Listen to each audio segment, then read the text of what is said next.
Hello, welcome to Waiting for Game, podcast presented by Melee Stats, a podcast that fans famously say not as good as Radio Melee. And you know what? I do actually agree with that, but we've got a few things that Radio Melee doesn't have. One, we've got me, your host, Give Me That Wheat, and importantly, one other thing that Radio Melee does not have is this guy over here with new glasses for some reason. We've got my co-host, the guy who's working on 1.04 Melee right now. We've got Edwin Budding. What is going on, Edwin? I'm doing well, man. I'm so glad to be here. It really feels like both everything and nothing has happened this week in Melee. And typically when these sorts of things happen, we bring on a very charismatic, fun guest that we get, a fan favorite, some might say. So with that, I'd like to introduce the third party to this podcast and returning Waiting for Game guest, the Crimson Blur. Blur, what have you been up to? How's it hanging? Tell us everything. I'm fantastic. I've been playing a lot of video games like I tend to do. Just beat God one gamer. today. Dude, I'm on a journey to be the most informed person about video games in human history. And I'm pretty close already. Like, I know so much. And yet there's still so much more to learn. I don't know. Anyway, so I'm having a great time. I'm gonna go to Battle BC pretty soon. So my man life's gonna be pretty dope there. And so yeah, I got a question about the I'm video excited. games. Did you do that little Twitter thing that was going around where it's like 100 games and like you check off? Did you do that? No, I didn't. Because first of all, I feel like it's so basic. Unless you have some deep cuts in your library, are you like you're just so you think it's not worth doing because you're already at 100? No, I'm definitely not. But it's more like I spent a lot more time on like indie deep cuts. I'm like like some of those music fans who like only listen to the Vogue stuff, and I still haven't gone around to like I still haven't beat Symphony of the Night. Like that's the kind of level of like there's some like best games of all time which I You haven't haven't actually listened gone to around Led to. Zeppelin 4 yet, right? That's the equivalent. Yeah, but I've been around the block with like the indie rock band, like and gone on tour with them a few times. So I'm still on my way around to it though. Really quick, I promise we'll get to talking about Melee.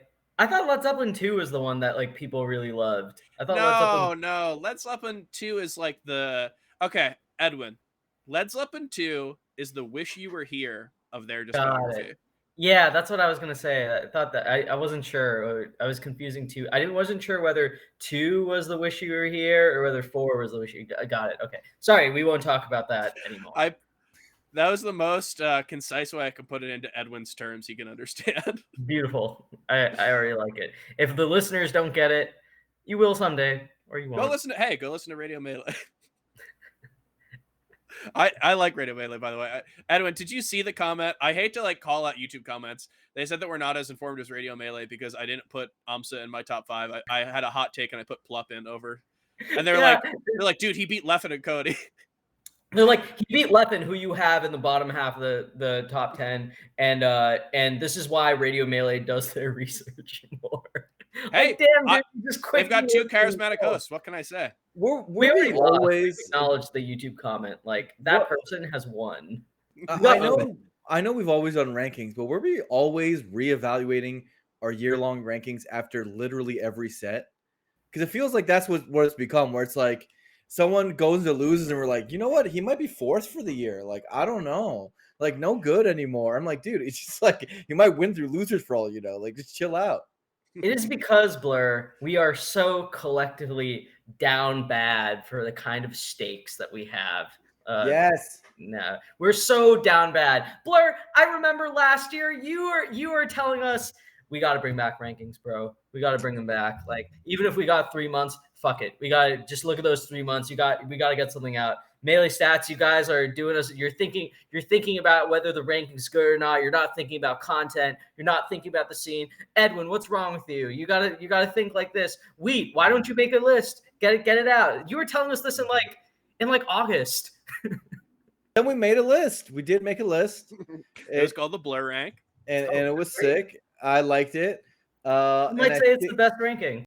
It is the only ranking that exists for the scene right now. And here's a question. I think you're right about the stakes thing. Yeah. Did Jmook make Blur rank? Yeah, he was like 15th or something. Okay, I looked up Blur rank. It's ranking Blur, the British band. It's ranking their albums. Oh. So Really? Edwin, so the Wish You Were Here for Blur is probably 13. Look, I remember this from the show. Jmook did make the list, and I think the graphic somehow forgot him. It's like, Jmook was 26th. oh, he's 26. Okay, yeah. He's the only person on that graphic that's on screen right now who's somehow missing. But yeah, Jmook, a funny player, a player who I think I don't think we talk about enough that he is a top 5-ish player. He might just be top 5. You talk about rankings. It's like insane that like we all knew he was good. So it's not like a surprise, but it's just I think we've all it's a surprise. It's a surprise. I think we accepted the surprise so quickly. Right? Every day I think we should talk about how Jmook, it's crazy that he's this good. Number one, I haven't accepted the surprise, and realistically, it's only 2 events, right? So you don't actually become a top 5 player until a full like calendar year. The eye test says he's actually of that skill level, so that's like the disturbing part, in the sense that I actually think it'll hold up because he just looks that good. I mean, you watch a guy play friendlies against these top players, you're like, he's just going pretty even, or sometimes winning against these guys. Looks perfectly comfortable, not nervous, like just completely informed. So I actually think he'll keep it up, but it is a surprise that doesn't happen in Melee. Exactly. I don't think it's ever happened in the history of the game where a guy jumped up this much. Like basically, clearly, as you see with the ranking in January, people were saying he was 26th, and in 2 months later, the people were saying he's 5th. That's never happened in Melee before, literally ever. Not even close. Nothing even close to that. Yeah, I mean, Blur, even if you remember the day of like Genesis top 8, I tweeted something like, even like when we're talking about precedent of like someone who's seen as a respectable player and like them suddenly potentially being in top 3 of winners finals, you'll remember one of the things I said about Jmook, like if you truly want to find an example of precedent where someone like seated low made it to like winners finals at like this tournament, at a tournament of like Genesis caliber, like I gotta say, and I wrote this in the tweet and I could not believe it, because usually I have a pretty like level-headed about this stuff. I typically don't overreact. I said literally this might be the biggest underdog run in the history of Melee for someone like Jmook to get to winners finals of Genesis 8. That's literally like, maybe in 10 years we evaluate differently, but I'm going to be honest, that's stunning on a level that's comparable to like Armada coming here and beating everyone. I think it's the biggest one, period. Yeah, I think there is actually no close comparison, because Armada was the best of a truly continent. Unprecedented. Armada was known to be the consistent, dominant best of a continent, and we were just ignorant to how good Europe was. Like, this is more like someone who people were even saying he's the best of his coast, or even up there, really, literally ranked 26th, right? Like, that is not, like, even as much as West Coast and other people doubted Armada going in, like, I don't think he was good. Armada was good. Yeah. Like, we didn't think he would beat like the best of the best. Top 10, but like, yeah, if he's best in Europe, he's not going to be a scrub, with like, Jmook, Wheat, I know you're going to say this, so I'm going to attribute this to you, but with Wheat put it in a great way. Wheat was like, the expectation was like, yeah, Jmook could be top 100, but like he doesn't go to much, but he'll beat top 100 players if they go to upstate New York. Then it was like, okay, Jmook's competing in net play tournaments and like, he could be top 50. And then he like did it again and was like, all right, like now we know a lot about Jmook. We know that he can compete with top 20 players. And then it was like, wait a second, Jmook got second at Genesis. It's like when Armada was around, it was like we didn't know, but with Jmook around, it was like, now we finally know how good Jmook is. So like, here's my theory on this, by the way, is that we just had a confluence of 2 things happen at the same time, and we're adjusting to it. And this is it's the reason why there's an aberration. Number one, the skill level of the game has changed at the fastest pace it ever has since the beginning of the game, which is like 2004, 2000 some odd, which is crazy to say because last I checked, the game is like 21 years old, right?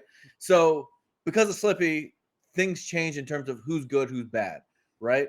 Some people fall off and some people gain skill at a very rapid difference because you're able to put in way more games now than you ever were before, and you have way better practice tools.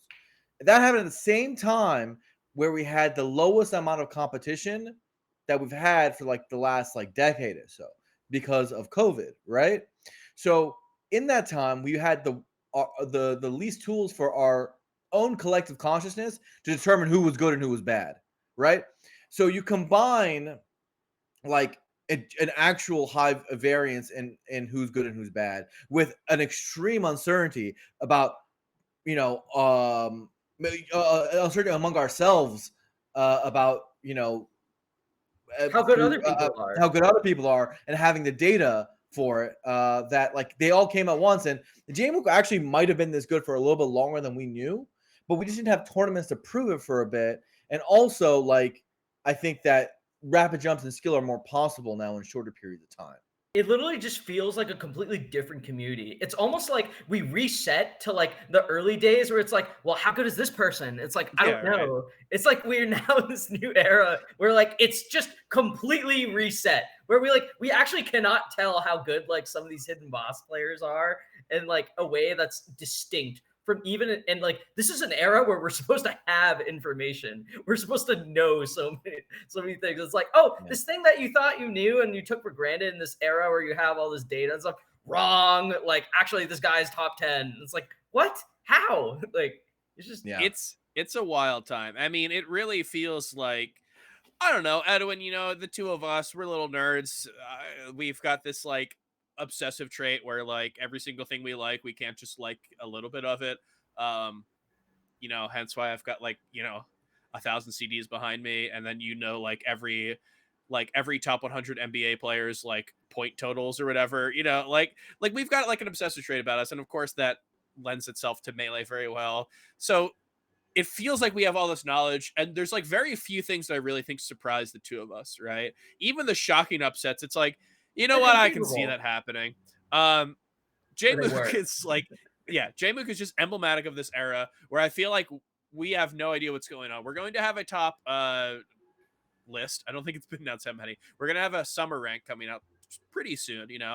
I know that's been announced. I don't think a release date's been announced, but like we have to actually figure it out now. It feels like we had all this fun. Watch Jmook. He's beating Zane now. We had all this fun, and now like there's a boots to the ground type of thing where it's like, okay, well now you actually got to do the work. But also what we had before then, we have a few events coming up. We've got Jmook. Jmook's going to Battle BC. He's going to Gommel, and the latter of which is going to be an event on the Panda Cup. Blair, you talked about how we had this this drought of events because of COVID. 2022 is seemingly, I wouldn't call it like I don't know. It's been such a long time since we had all these events, but it just like feels like it's a new era, right? We have all these events going on. We have all these circuits, and of course we have the new Panda Cup that was just announced after like 6 months after the original announcement. Blair, you are a very knowledgeable man. What did you think of this Panda announcement? How did this affect you? Well, I kind of knew everything about it for a long time, so it didn't really affect me very much. I kind of already made up my mind about it a long time ago. And I mostly just believe that, it's 100K for the Smash scene. We appreciate it. And I think for the most part, I expect it to be run well because I think Panda should be able to do that. And you know, I expect it to be another event on the calendar. That's my current expectation for it. You know, I hesitate to call it a circuit because honestly, I think that the term is overused. I think most of the community products so far haven't really met that standard, not much at least. But I'm happy to have more prizing into the game. I'm happy to have more organizations put a stake into the game. I think, of course, There's still a ton of questions around it, but Yeah. I mean, whatever, man. We're gonna play some Smash Brothers. Is kind of where I'm at with it. I'm not exactly excited, like on a great big picture scene level for it, but I don't think you have to be. I think I'm about as excited for it as I am. I don't know, any other major getting announced for like any weekend. That's about as much as I can muster. Yeah. So are you just not excited because I don't know when you get to be like you in the scene so much? I mean, we talked about surprises, stuff like this for people like you doesn't come as a surprise. Is that why you say you're not excited, or is there like something deeper? I just don't see in terms of design and philosophy for it to be something that addresses the core problems that like Slippy addressed some core problems, right? Mm-hmm. In terms of like, oh, now everyone can play online. It helped us get through COVID, all this sort of stuff. Like, is this development going to be the type of thing that grows the game 5, 10%, or even 1%? Probably. I don't really see that at the moment, right? Um, is it going to get a whole bunch of people sponsored? I don't know. It was announced 7 months ago, and again, and I haven't heard a difference in terms of that. Is it going to get Zane Hungerbox slightly more money? Yes. Is it going to get Nintendo more involved? Sounds like it, and I still don't really understand why, but maybe we'll get to that later. And so it's kind of like, all right, well, we've lived through all sorts of things. I'm sure it's just going to be another event, and we're going to get to see some good melee, and I love any excuse for that. So that's kind of where I'm at with it. Edwin, what do The you think? question I have for this that is a little I don't really have a clear answer to this, and I guess this, I mean, I guess that's why I'm asking it. How is the maybe we'll get into this a little bit more later, but something I'm curious about is how like big tournaments and regionals can be on whatever this is, like listed as an event for the Panda Cup, while also being in, say, the Papa John's circuit or the Papa John's League or whatever you want to call it. I wonder how tournaments are able to handle that, like if there's not a conflict of interest or if there's not like pressure from any of the circuits to not like be involved in the other one. But, Uh, but to, yeah. So to break it down, the reason why I don't call these things circuits really is because there's no teeth in joining that each of them. The Papa John's thing's actually more impactful than the Panda Cup in a way, because it's actual sales rights being given and coordinated among tournament organizers, which is something we haven't really been able to do, right? So to give a layman's breakdown, the two most important properties for a tournament is their sales rights and their broadcast rights, right? Broadcast rights means what platform and channel you will be broadcast on, and sales rights is what sponsors are displayed on your stream, in your venue, what sort of things you sell in that respect. So those are like the core things that actually are of value, especially when talking about these sort of projects, right? Neither of those powers are given to anything into the scene, with the exception of the Papa John's thing, where basically BTS came and said, "Hey, we have this Papa John's opportunity. You guys want some money?" And they were like, "Yes, yes, sure, fine." But like, you know, the having a list of events that are actually in some cases, like you mentioned, on SWT and on On the Papa John's, yeah. Panda Cup and have Papa John's, and they have all of the above, shows that like there isn't really a greater structure to this entire thing, and it's actually much closer to Summit having qualifying spots to get in than Mhm. it is like a Capcom Pro Tour or a Tekken World Tour or those equivalents, right? Because it doesn't really coordinate in the same way.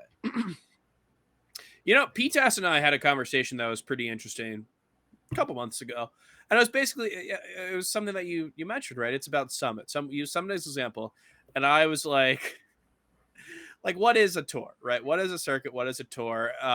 Summit has spots where if you get top whatever at Genesis or main stage or who knows, the big house or whatever, you get a slot into Summit. And I was like, what if instead of having 6 people, 8 people who are invited or whatever, and 6 people who need to qualify? What if it's 4 people who get invited and 4 people who qualify, and then suddenly 2 slots at this tournament, 2 slots, like, right? It becomes this like messy thing. And Panda Cup is a really interesting, just like format. I guess, like, we haven't explained it yet. This is not like Smash World Tour, right? You know, Smash World Tour is a very kind of by the books as you can be for something like this, where it's just like you get points for doing well at an event. You get more points for doing well at a bigger event, and you get fewer points for doing well at a smaller event.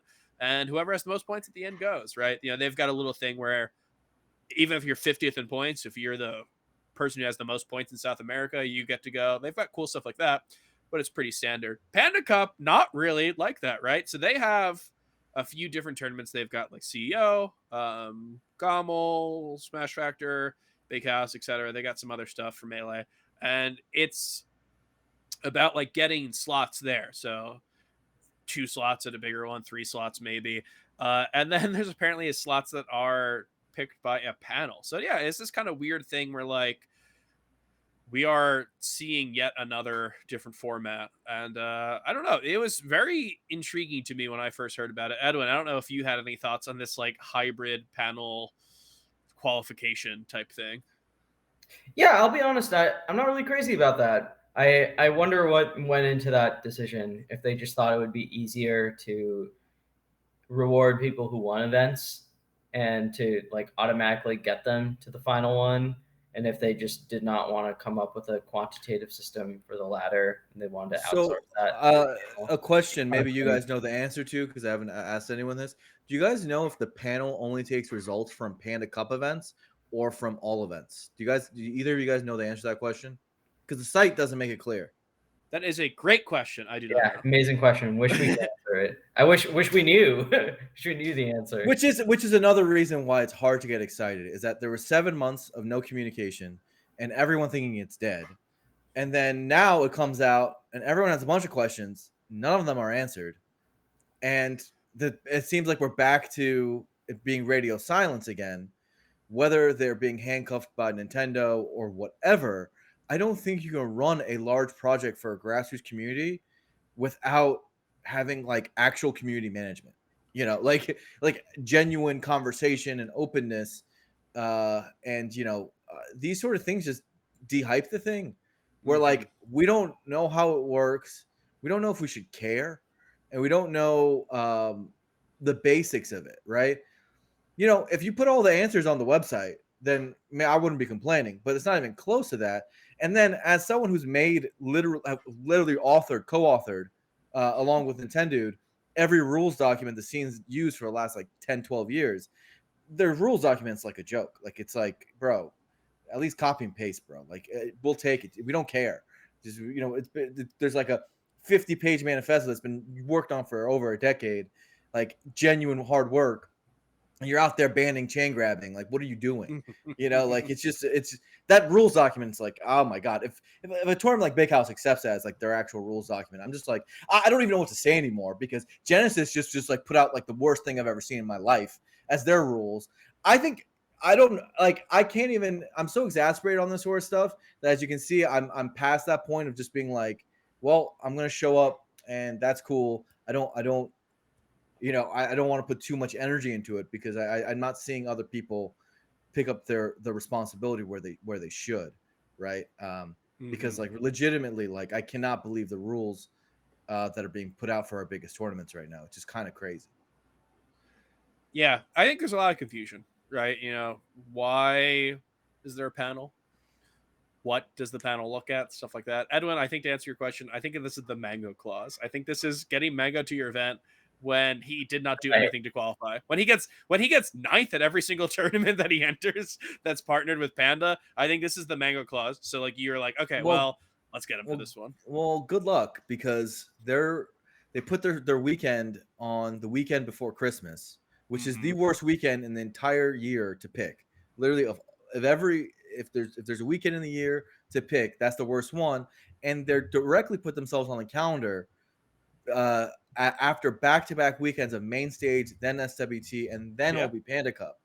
So it's like, dude, if of those 3 events I just listed, the majority of the top players are if I know the minds of top players, and I think I do, they're gonna skip the one that's the weekend before Christmas, and they're gonna skip the one that has a lower prize pool than SWT, Yeah. and like in general, like is the brand that they haven't been going to every year, like main stage. So like I think he might still not show up. The panel might pick him, and he might not show up, right? Like I don't know. I like the date is ridiculous. The rules are ridiculous. The communication's been bad. I still don't.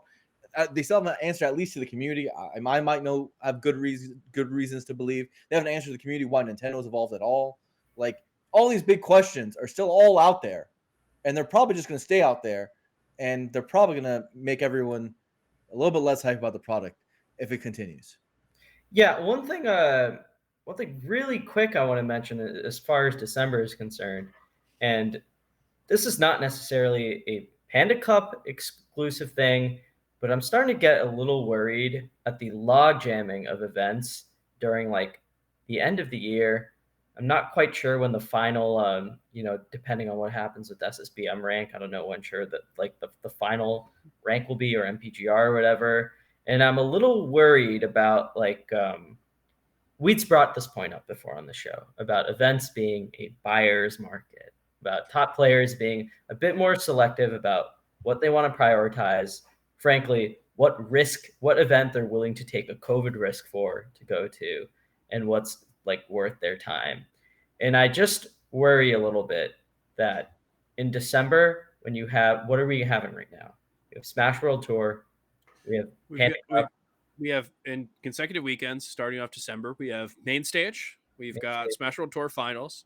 We've got Panda Cup finale, and then as Blair said, we have right after we've got the Christmas. So like it is back to back to back to back stuff. I think you're right. You know, we've seen people talk about this in years past before we had circuits, before we had anything like that. That was out there. We've seen people talk about like burnout. Just like burnout, just like Melee needs an off season. People would say that. This was before all that. Remember when it felt like Big House was the last time to show your stuff? Maybe like you had other events after that, but that felt like the real last big one. And Like that or Summit, right? Or typically. Well, then Summit came around and they would throw late stuff. But yeah, I mean, like if you look back at the big events, we've had big events in December, we've had big events in November, late November, stuff like that. But there was intentionality in the design. Again, I ran the calendar for so long. I mean, I still have access to it and stuff, but other people are running it. But like, we spaced it out intentionally for so long, and to see these TOs now revert to old ways, it's like they forgot how the world works of not having events for 3-4 months and then putting it all on back to back weekends. It's like you're asking for trouble. It's not good for viewership. It's not good for the fans. It's not good for the storyline. You know what? It's not good for the game. It's not safe. Who knows what it's going to be, right? For that reason. But after what we saw at Smash World Tour last time, and what, Omicron and everything like that, I would not feel comfortable being a player and being like, okay, I'm going to fly to 3 different events in 3 different weeks and then go visit my family on Christmas the next week. I would not feel comfortable doing that in a time where we don't know what's going on with COVID, right? We don't really... feels like every time we think we know something, we get a curveball thrown at us. But I would say that winter we kind of know is going to be not a great time. We don't know the magnitude, but it's just going to be probably worse than like it is normally. So it's always a weird thing. I don't know.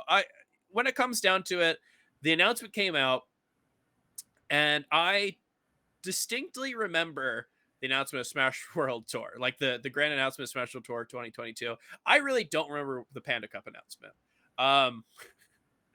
And that was really recent. So I don't know what that says, right? This was something where I don't think I'm not excited. I'm cautiously optimistic, maybe is probably the phrase that I would use. But I don't, Blair, I'm with you. I don't really have something where I'm like going nuts over this. This is, was supposed to be the big thing. It maybe is still supposed to be the big thing. And I need it to be proven. I need them to prove to me that I should be getting as excited as everyone says. And I think, you talk about all these questions. I think a great one is, what's Nintendo doing in all of this, right? This was the Nintendo circuit, was it not, right? Like this was announced as the Panda has worked with Nintendo to bring you this thing. And now we are seeing a lot of words and like a lot of specific phrasing, which makes sense on their end, but the community I don't think understands, right? This is not a Nintendo sponsored event as far as I know. This is a Nintendo partnered event, right? That's Or licensed, right? licensed. That's Edwin, this is a perfect example, right? This is there's just a lot of confusion. Like, what does this mean? Well, let me break down the legalese for the people who aren't used to this stuff, I guess. Please do. So what is the difference between being licensed, being partnered, and being sponsored? Okay. So being a license, usually when it comes to esports and sports in general, and actually in many things, in toy manufacturing, many things, is when someone gives their IP, their brand, to another organization and says, hey, you can use it either for a fee or for free, right? And they have stipulations built into it, right? That's a license. Many events in the past have gotten a license from Nintendo. So like Big House, Genesis, whatever, when they had the Nintendo logo, they were usually licensed. That means Nintendo said, hey, you can use our game and you can use our logo. Just play these Splatoon ads, right? And that was the quote unquote fee for using Smash Brothers and running a tournament for their game. That's a license, right? A sponsorship is very explicitly like Papa John's, right? Give money, right? Like they're explicitly providing support, not running the event, but it's specifically talking about giving some sort of aid towards the operation of the event for usually marketing, right? That's generally what the word sponsorship is used for. Partnership is a loaded term that could mean a lot of things. It can mean co-ownership, but it could also mean as little as, hey, we'll put some tweets out for you. Like it literally could be that. It's like we have to do one tweet a month about this product, right? And that's it. Like that's technically we're in partnership with the company. We're just two people who have a contract partnership with each other, and you can expand that term as much as you want. Now, in terms of the public eye, Pan is like, hey, it's a partnership. Don't freak out, guys. But end of the day, on the announcement, on the graphic, you see the terms at the bottom, and you see what's on the website at the bottom. Those are there on purpose. A lawyer from Nintendo approved those words and said, this is the kind of relationship that we want with this product. We're keeping it at arm's length, and they're not doing it on accident, right? So they can say whatever they want, but the words are there for a reason, and I think people kind of see through it. So anyway, it's like this is actually a good scenario. It's not like I want Nintendo to be more involved. So sure, I guess it's a license, but it doesn't answer the core question of, okay, well, why the hell do you have them in the first place? Right? Like that question is the one that people really want answered, and I think the one they're going to have a hard time answering in a public way, and so they haven't been. And so like that core question of like, so why? But why? We went through like all this arduous pain when they were involved in our events, and it seemed like we made a clean break, especially with the Big House thing, and people were no longer licensing their events. But now you as an organization have brought them back into our events. Por qué? Like justify, please, right? Publicly, please. I would prefer this. But yeah, no answer on that front. And I think that's like the thing that a lot of people would need to hear in order to trust it. And by the way, look, I'm not just a curmudgeon here. Literally, like watch the streams immediately after it was all announced. Like watch Moki, watch, I think Zane was live. I think a bunch of people were live right afterwards. Mango's first tweet after was like, should I be excited for this?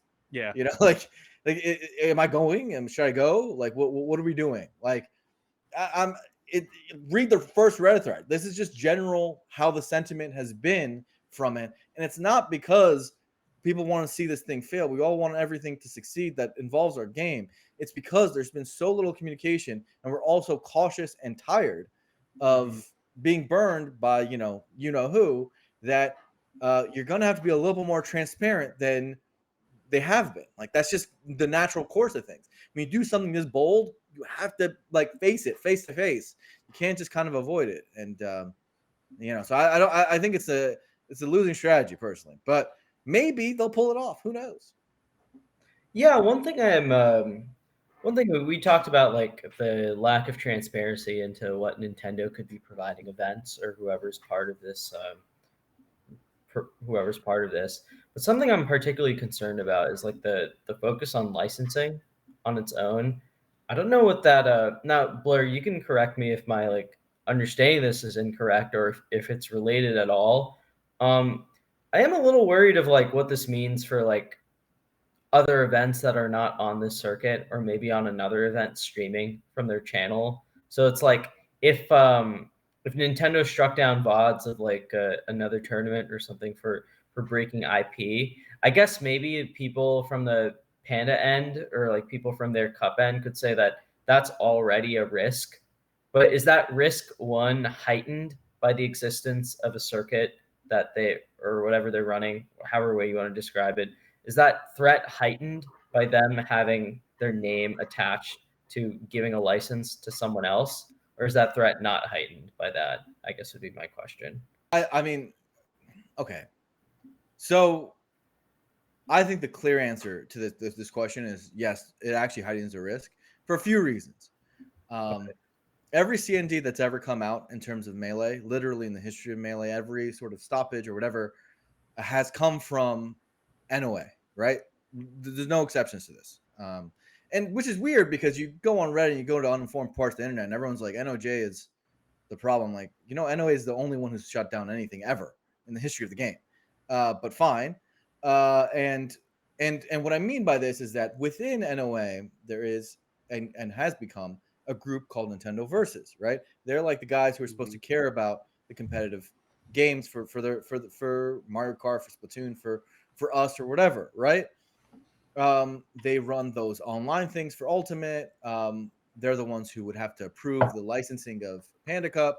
They're the ones who shut down Big House, right? It's all right there. It's not that different. You don't have to think about all this, the ladders and chains. It's not that complicated. There's obviously conversations within the company, but in terms of the focus in the center of decision making, that's where it is. And so when our community collaborates with that group, it makes it so that group has a greater standing in the company, is able to hire more people, is able to show those wins to their bosses, is able to do yada yada yada, and that actually makes it so that those guys are able to justify and keep their jobs a little bit better. When otherwise, you kind of sit there and you're wondering, you're running, I guess these online Ultimate things that get like a few, maybe a few hundred to a few thousand viewers at max, right? And what is the purpose of you in terms of like compared to a regular marketing coordinator, right? But yeah, giving them more justification for their existence is one of the problems, and that's part and parcel with it. But also, here's the thing, right? Like, it also might not really matter because the only scenario where what I said before really comes to pass and becomes true is for Panda Cup and those related ideas to succeed so wildly and beyond current expectation that it would mean that like they're putting a lot more investment into this idea more than they already have, right? And so like I said before, I'm not really like pessimistic or optimistic. I kind of know what it's going to be at the moment. Maybe next year will be different. You never know with these things. It's going to be an event. It's going to be literally one weekend on the calendar. That's what my current expectation is. And it's going to be a thing where we play Melee and we're not going to be that mad about it. Like, shit. I'm curious how this we're never really going to shake our publisher. They made our game. That's how IP laws work. Right? Like, so whatever. I'd like to think that, we were at some point free of them, but we were never free of them. We're never going to be free of them. That's how it is. Right. We're going to be talking about the same general concept 5 years from now. Like I was talking about it 5 years before. Right. Nintendo ever present. They're there. And so, I mostly expect it not to matter much.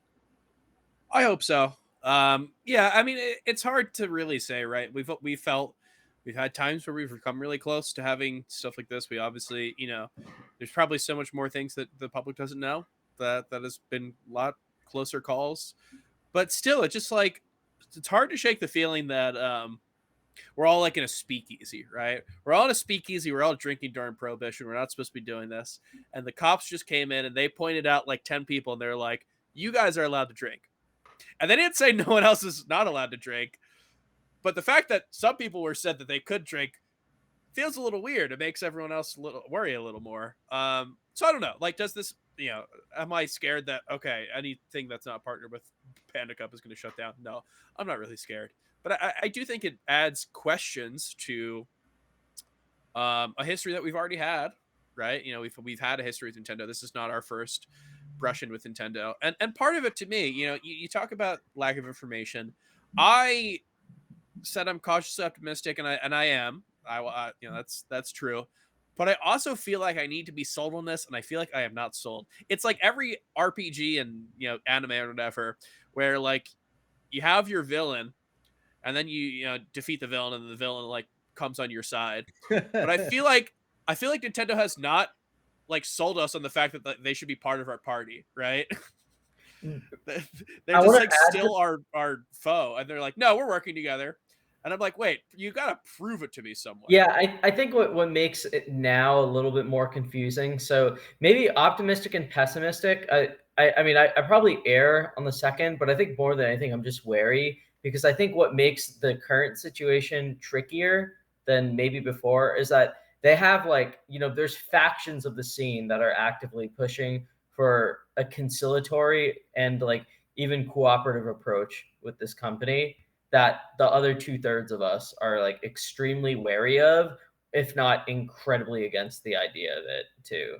And for good reason, Frank, just to put my cards on the table. So I'm going to have to do a lot. I mean, that's the core problem is that like, if everyone was on the same page and said, we don't want to work with Nintendo, I mean, across Melee and Ultimate, it'd be a different story. Yeah. But we have different, visions for the scene, right?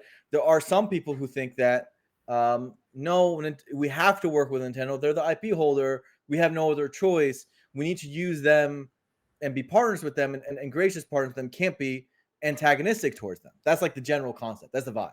There was a point in my life where I shared those thoughts, right? And I have a feeling, I won't be surprised, they'll come around and share my current thoughts. But I was trying to save them the pain. So maybe they'll figure it out later.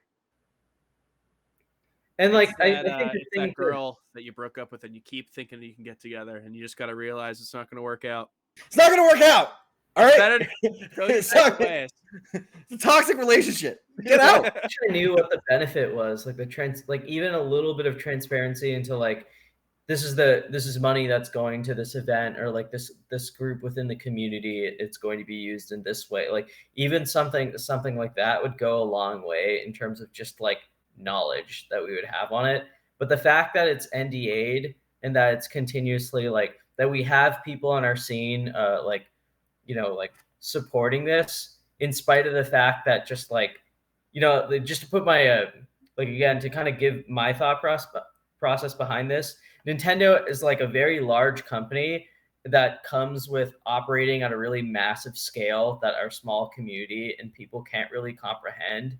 And I just don't know if aligning ourselves with a group or an entity that operates at that level of scale is going to give us what we want and bring the best out of our scene. But like the people in our scene, or enough people think that our best fate is tied to this group that's like going to make huge decisions that will impact us based on a completely different set of like, KPIs and like a different like return on investment model than like your average community leader. And I think like, obviously it's hard to separate it from our history with them as well, which adds like an interpersonal element to it. But like just in terms of mass like scale of decision making and how that and like tiring our fates to that just seems really I won't even say ambitious. It just seems really terrifying, honestly. Like even outside of the complicated, like really bad relationship we've had with them historically. Sure, and to play the other side, right? So what you're trying to say is, to summarize, is that we're taking this large risk. When the news was first announced of Panda Cup, like back in the day, Zane's dad was quoted as saying, "Oh, that's dangerous, son." Even he's not even really in the scene, and he was like, "That's dangerous. No, that's dangerous." Right? He understands. So there's a very real risk with working with them, right? But and what you're trying to say is that clearly in this year one, we probably won't really see an appreciable viewership or attendance gain, and the scene won't really grow much from this thing's existence. There will be a prize pool gain. 100K is not, well, it's 50K. 50K. It's not nothing. It's not nothing. It doesn't really move the needle in terms of like what players are professional or not. Not really. I'm not going to complain, right? But like basically, like this thing, at least in year one, doesn't really make that big of an impact. We'll probably end the year outside of the top 10 events in viewership and live attendance, almost guaranteed, right? It's not going to be bigger than Genesis and Big House or SmashCon or SWT Finals or not Summit. Main Stage, not Summit. Like it's not going to, I don't expect it to be, at least personally. Maybe I'll be wrong. I'm usually not. So if you're taking this big risk and the gain we're all seeing seems to be pretty low, right? And so it's hard to justify on that. But to play the other side, like I said, what they would say is, well, we won't know the gain until after year one, on year two, year three, as this partnership grows and blooms, we will see the true fruits of taking this road. It would be the counter argument.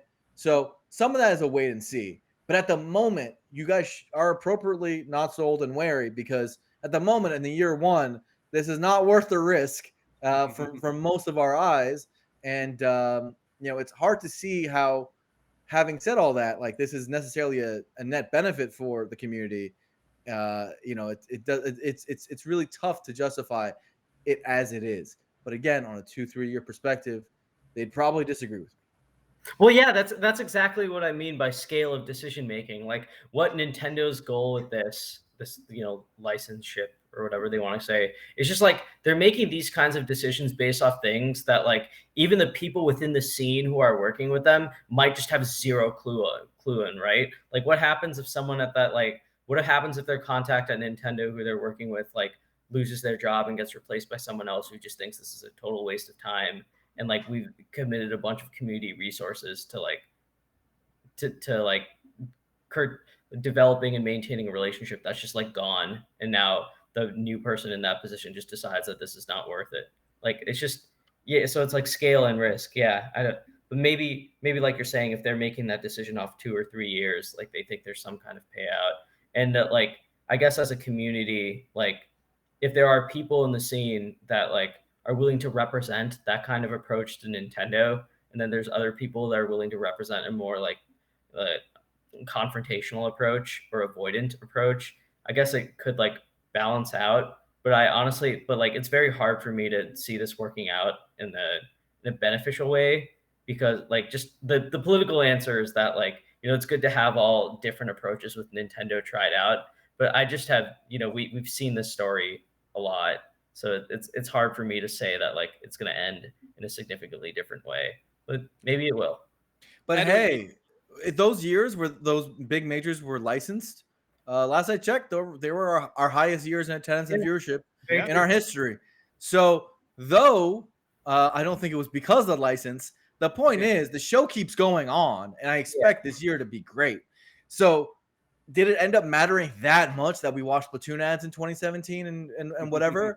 No, it didn't matter that much. The YouTube VODs don't have them, right? Like, and so is it going to be something that like everything shuts down and goes to a screeching halt because of this decision? Probably not.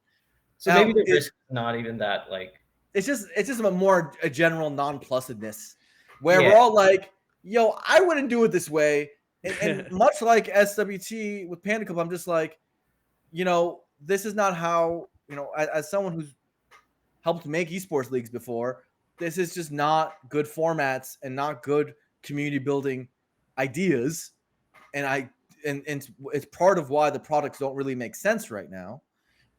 And so like, that's it. It's mostly like, as someone who cares about Melee, I'm like, y'all really shouldn't be doing it this way. And I don't really understand your logic, but I guess it's not in my hands. And at the end of the day, I'm going to watch the stream. So, and it's more Melee, right? And that's the The worst thing is we get more Melee events. As long Yeah, as there's bro. no like Yeah, shutting down of yeah. streams, but I don't think that will happen. But it like we mentioned with the speakeasy, the speakeasy example of Hey, dude, they're saying some people can stick around, and they didn't say other people could leave, but it's it's like should wondering I why leave? some got picked and the others didn't. No, Edwin, I think it's a funny corollary is we don't get any information on this cup, on the Panda Cup, and we're all like, what is this? We don't get information on a lot of stuff, right? People are NDA'd, them having an NDA, that's how you go through it. You know what else is an NDA? Is Papa John's. But the difference is that everyone said, I can't say specifics, but this is good. And we all accepted it, right? We were like, Papa John's, this person who, like, this company that has never been involved in Melee at all. We were told that this was a good thing, and we all accepted it to the point where when Vish and Chillin were eating pizza at Genesis, the crowd cheered. And unfortunately, or fortunately, however you want to look at it, Nintendo has a different level, there's just a different relationship with the scene where they have to do more than Papa John's did to prove that this is worth it and prove that this is good, right? Papa John's came in and, you know, every TO just said, no, this is good, and we believed it. Panda said this is good, and I just feel like there has to be more before we understand that it's actually good, right? Before we actually believe this. Yeah, maybe this is being unfair to me. I could be totally wrong on this, but I'll say just a slight distinction. When TOs talk about the Papa John's circuit and what it's offering them being good, they're talking about like a whatever. They're talking about a thing that is active, a thing that is benefiting them right now. They have it. We take their word. Whenever I hear people talk about the Panda Cup and about how the benefits that it could bring them, it's that it will be good. It will be a thing that happens. So I'm not going to answer these questions, but just hypothetically, I'm just going to say just you guys put your speculative hats on since these TOs aren't giving these answers. Answer these 3 questions for me. Why do you think TOs are saying yes to Papa John's? Why do you think TOs are joining the Panda Cup? And why do you think TOs are joining this SWT? Basically, like, what do you think are the reasons, or what's in it for them, and what is go inside the mind a little bit of why someone would do this. So first, with Papa John's, we only need to say one word. If you guys want to say it with me, why do you think they're joining Papa John's, guys? I think because of that shmoney. It's cheddar. It's cheddar. It's cheddar. It's cheddar. Very clear, easy answer, right? With SWT, why do you guys think people, some of them, most of them aren't, but a handful, but a couple of them that actually are, why do you think they are? I mean, it helps the event, right? It gets more eyes to smaller events.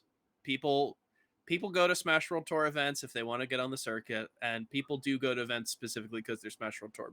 We've already seen a little bit of it. We're going to see more of it by the time the year ends. Yeah, it's like the existence itself is the rationale. Like, oh, it's a circuit. I go to events. I get placements. There's a prize pool at the end of it. So, like, to summarize, to say it cleanly, they don't have to give up very much. And it's kind of like a why not situation. It's like, why not help them out? You know, like let's join on, right? That's generally our hypothesis. Again, we're not the ones running these events. This is a speculation segment. Why do you think the TOs are joining the Panda Cup? Let's say Big House, the only real huge notable one on there. Why would a Big House join? Is it that little red white logo? But why would that be appealing to them? Is it showing other sponsors that like they're officially, is it like getting what happened to the last Big House? That little red and white logo saves you from a certain thing. Right. So when you're running an event this is funny because, you know, this is all speculation that comes through no natural conversations. But let's say you are a individual running a large event and you're putting hundreds of thousands of dollars on the line, and your last one just got shut down.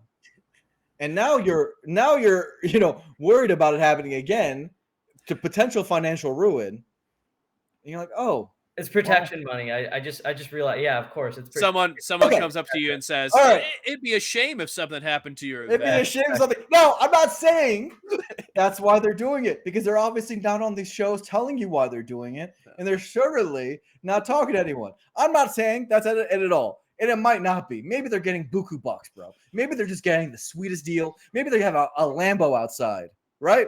Maybe it is. And I'm saying this is a pure speculative thought, just a pure speculative thought. That, of course, the one huge event that's on there is the one that has the most fear in its heart, right? It's interesting. It is interesting though that is a weird coincidence.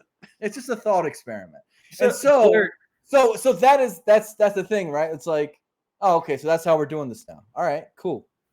Blur, the reason I mentioned the additional sponsorships thing is that if you tell another sponsor with a concern that that Nintendo will stop their involvement with an event, if you tell them that you're sponsored by them, that they would be more amenable to it. That was the reason I brought it up. But the protection money, or the what do you call it? The extorting the Don't call it extorting. I'm being tongue in cheek here, sort of. That seems to be the reason you're bringing up. But I guess my question to you is like, would telling a prospective sponsor, like say not Papa John specifically, but like Pizza Hut or whatever, or like some other company, would telling them that you're sponsored by Nintendo make them more amenable to the idea of partnering with you, or would that hurt them at this point? I mean, here's the thing, right? Like a company like Nintendo will have what's called a whitelist and sponsorship agreements and a blacklist, Okay. which is basically saying here's a list of things you can and can't partner with, and they'll have approval rights over those things. This would normally not be a problem with most licensees, but who knows if Nintendo would approve a G Fuel, right? They maybe like, oh man, we're a family-friendly brand. We don't know if we can associate ourselves with an energy drink. Who knows if they'd want to associate themselves with, obviously they wouldn't want to do alcohol, or remember when we had freaking Weed maps. we had freaking weed maps and porn companies, right? Like No, those we things would go off the and those things would be off the table, right? Like, now I'm not saying that, it's wise to take those deals without a license, because that's just asking to get shut down potentially, right? But nonetheless, it opens some avenues, but it closes some, because you also have to now get their approval, right? So that's a humongous caveat.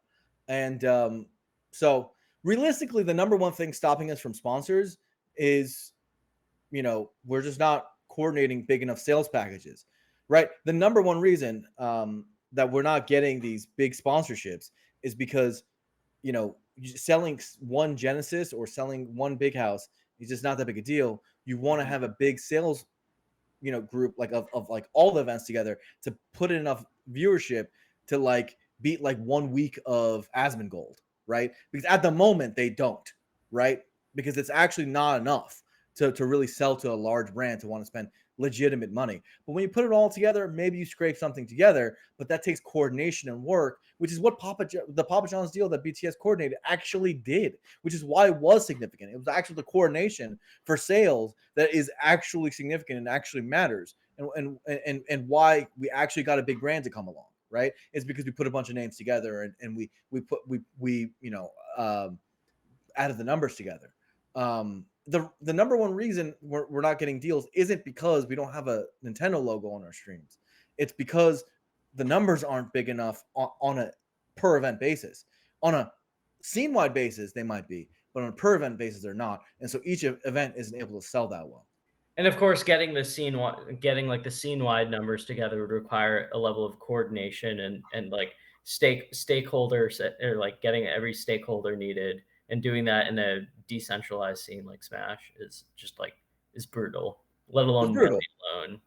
Right. It's super been tough. I guess that's one thing that we should probably mention. It really seems like the main beneficiary of something like Panda Cup, and even like a licenseship or whatever with Nintendo, it really seems like Ultimate is just like, that's the true like cash cow, right? Like they're the people that are like truly. I mean, I don't doubt that Melee was an afterthought when designing this. I mean, if you just look at it, there's like online Ultimate stuff instead of this panel system for them and all that.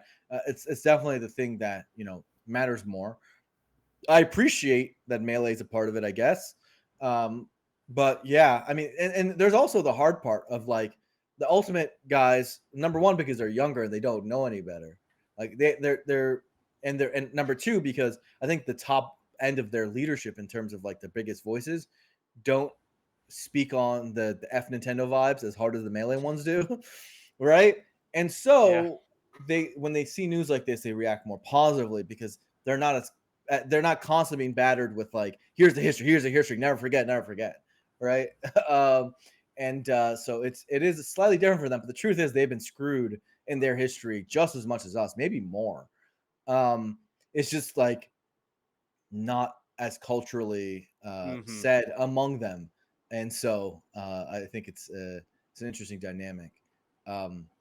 It's funny, like talks like this really like brings to point like, my style of community management, especially when I was at my most active, is, and I think a lot of other great community leaders have done it in a similar way, like Scar, like Tafo, etc. Is we talk to the people we had MIOM. I used to be on commentators curse every week talking about the scene. We made ourselves very available. We respond to people on Twitter. We it's like a whole thing, right? And some of those people have taken a step back from the scene. I include myself to a degree. Definitely not as active as I used to be. I'm not like gone in the same way, but as like maybe a Scar is, but like less active for sure. And in that and it feels like the new guys aren't realizing like this is a really important thing that you should do so that people understand that like in a bottoms up grassroots scene, when we're not coordinated, having like a general like understanding of our North Star and what's going on and what's the point of playing the game is really good for players, because it lets them know there's a future in this game with no money in it, and like that gives them an inspiration to play. So when I think about like the two top reasons why I haven't invested more time into Melee, and at times I felt like I could get really, really good, and it's always been two reasons. Number one, controllers. Any Melee player doesn't need to hear anymore. It's very common. And this is as a person who loves the game. It's number one is controllers, or number two, the other reason, which would stop me to play the game, is that a lot of times people are like, dude, what's the point? Like, I'm putting another 10,000 hours into this activity, which I don't know if I'll ever be able to actually build a career on. I do have to pay bills one day. Like, I'm not trying, like, especially when you get into older age, you're like, look, even if I become a pro in 2-3 years after putting another like 15,000 hours into the game, like what's at the end of the rainbow here, right? And like, so if those are like the two primary reasons, and the way that it feels like the major TOs are dealing with it is with controllers are doing nothing. They're actually going backwards because they're removing parts of the rule set. And now they're just saying, you know what, just cheat as much as you want. That's effectively what these rules are saying. And the other one being like what's the point? What's the reason to play? They're not answering that either, because they're not even like giving people the hope by talking and explaining to them what is the vision for the scene that they have, right? Fine, you want to work with Nintendo. Fine, you think that's going to lead to something. Justify it, talk about it intelligently. I mean, I could do it if I actually believe those thoughts, because I don't think I wouldn't want to work with Nintendo. But if I wanted to, I could try to make the case, right? And talk about it and be like, this is our plan, and we think this is going to be big, and here's our two, here's what we got going on, and we give people a lot of ease. It's actually not that hard to fix this problem, right? The guys like you guys, the Edwins and the Wheats of the world, literally it takes a conversation to fix your trepidation. That's my opinion. And you should talk to like, Melee's so small. It's so small. There's only so many people. Just talk to these people. Go to events. Talk to them face to face. Talk to them on public platforms, and squash all that and make people excited to be a part of it, because we run on that passion. We run on people like you guys giving up their time for nearly no money because they think it's for like a really good purpose. And instead, there are community contributors like you guys, like me, who are kind of like throwing up our hands and being like, I don't know what they're doing. I don't know what it's all about. I'm going to play some Melee. I'm going to show up. But I'm not going to like, put my heart and soul into it. And that's like our general nonplusedness that I've been talking about before. And that's the bigger tragedy of it all, where it's like, look, you're supposed to be taking up this mantle of like trying to inspire people, because that's really our power. That's like our grassroots bombs of power, and it's just gone now. And I'm like, dude, you need that. That's our superpower. Yeah, I think the fracturing of the old guard over a ton of like disagreements on how they, I guess this kind of goes into like where Melee is at right now.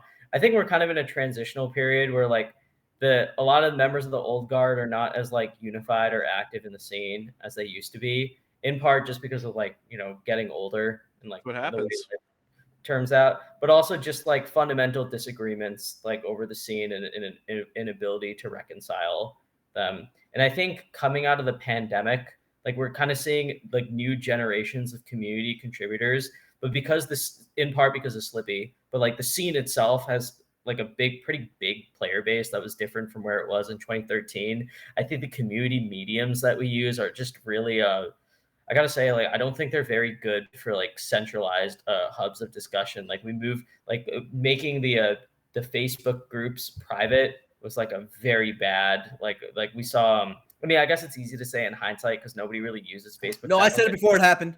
I was yelling at people as it was happening, but continue. Yeah, but like we can see the impact of that now, right? So it's like if you want to go somewhere for community news, you kind of already have to be in on it, like on Twitter, but that's not really great. It doesn't seem like Reddit is particularly like, No, it's all the Discords. yeah, and like, and you have to know that the Discords exist, and you have to. It's this whole thing. I mean, we talk about it.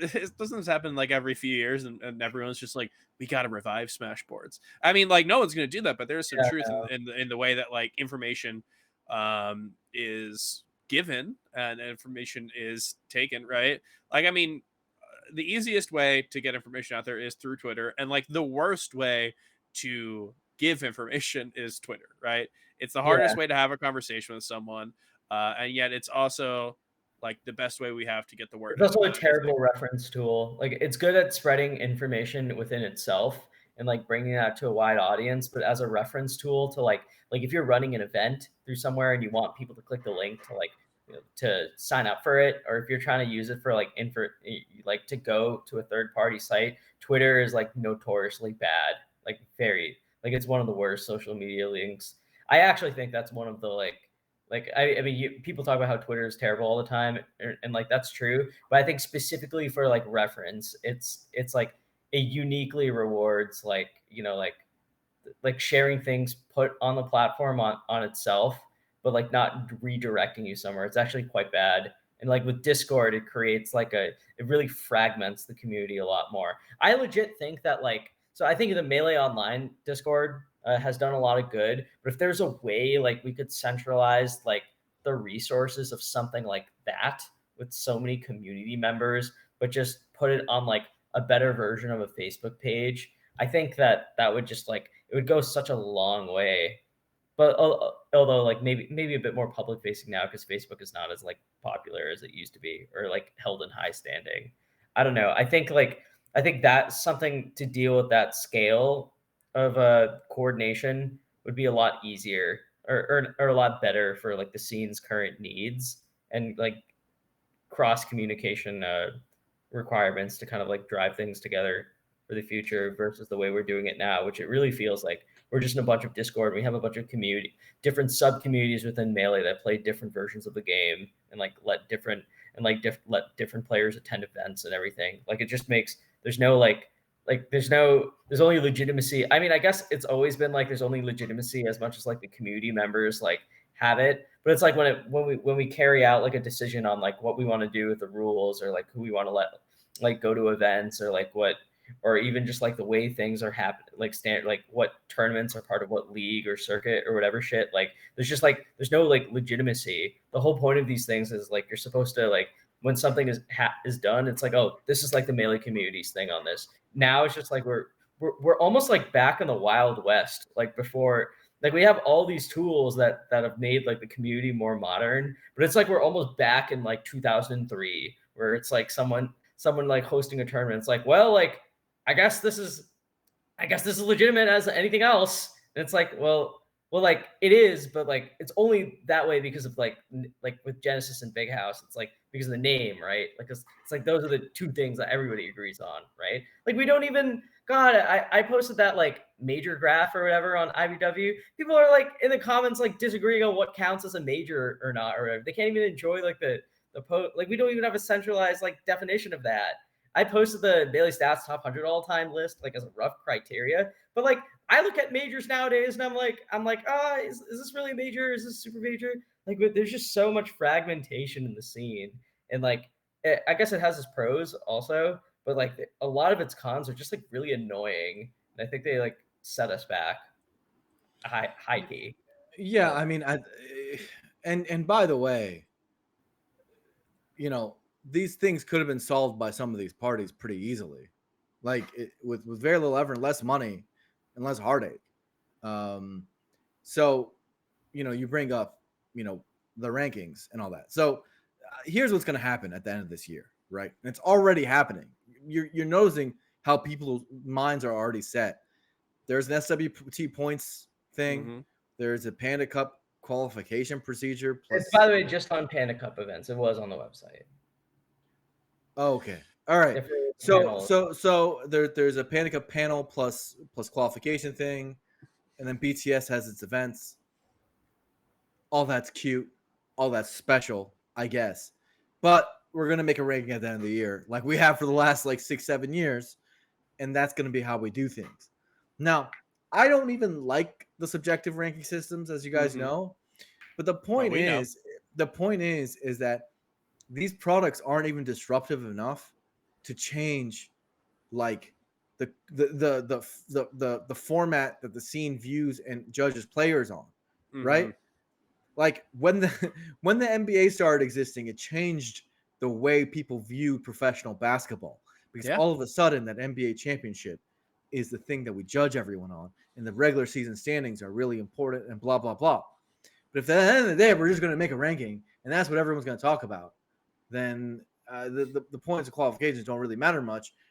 They matter exactly as much as qualifying into Summit does and did in the past, right? Like it's about that much. So there's that. Now, what I mean when I say these things could have been solved pretty easily is that uniquely, Panda as an organization is positioned as the people who've taken over the rankings from MIOM back in the day, right? What I would suggest, now this is a little late now, but what they could have done is very simply still run their little Panda Cup event. They have one event in December. I would have changed the date, but they could still run that. And then you just run that event using the MPGR as the way you do your qualification. That's it. And that way you strengthen the MPGR, give it more of a meaning. And also you still run your one event. You don't have to do all this stuff. First of all, you don't have to work Nintendo, do any of that. You make that event as good as possible. Third of all, what you can do with that is you can switch off the stupid subjective system and just use points. And you can use points and take every event. I don't care if they're on SWT, if they're on BTS or VGBC. I don't care where they're on. You just take the points, just like you've been doing with MPGR in the past, and you make it qualifying to a final and say we got $100,000 on it. Come here, and then you run one every year. Like, this is what I mean by like, oh, that might actually change how people talk about, who's the best and whatnot, because the MPGR would now, reflect, would actually, be a part of this, where currently it's not. Those two products are somehow different when they shouldn't be.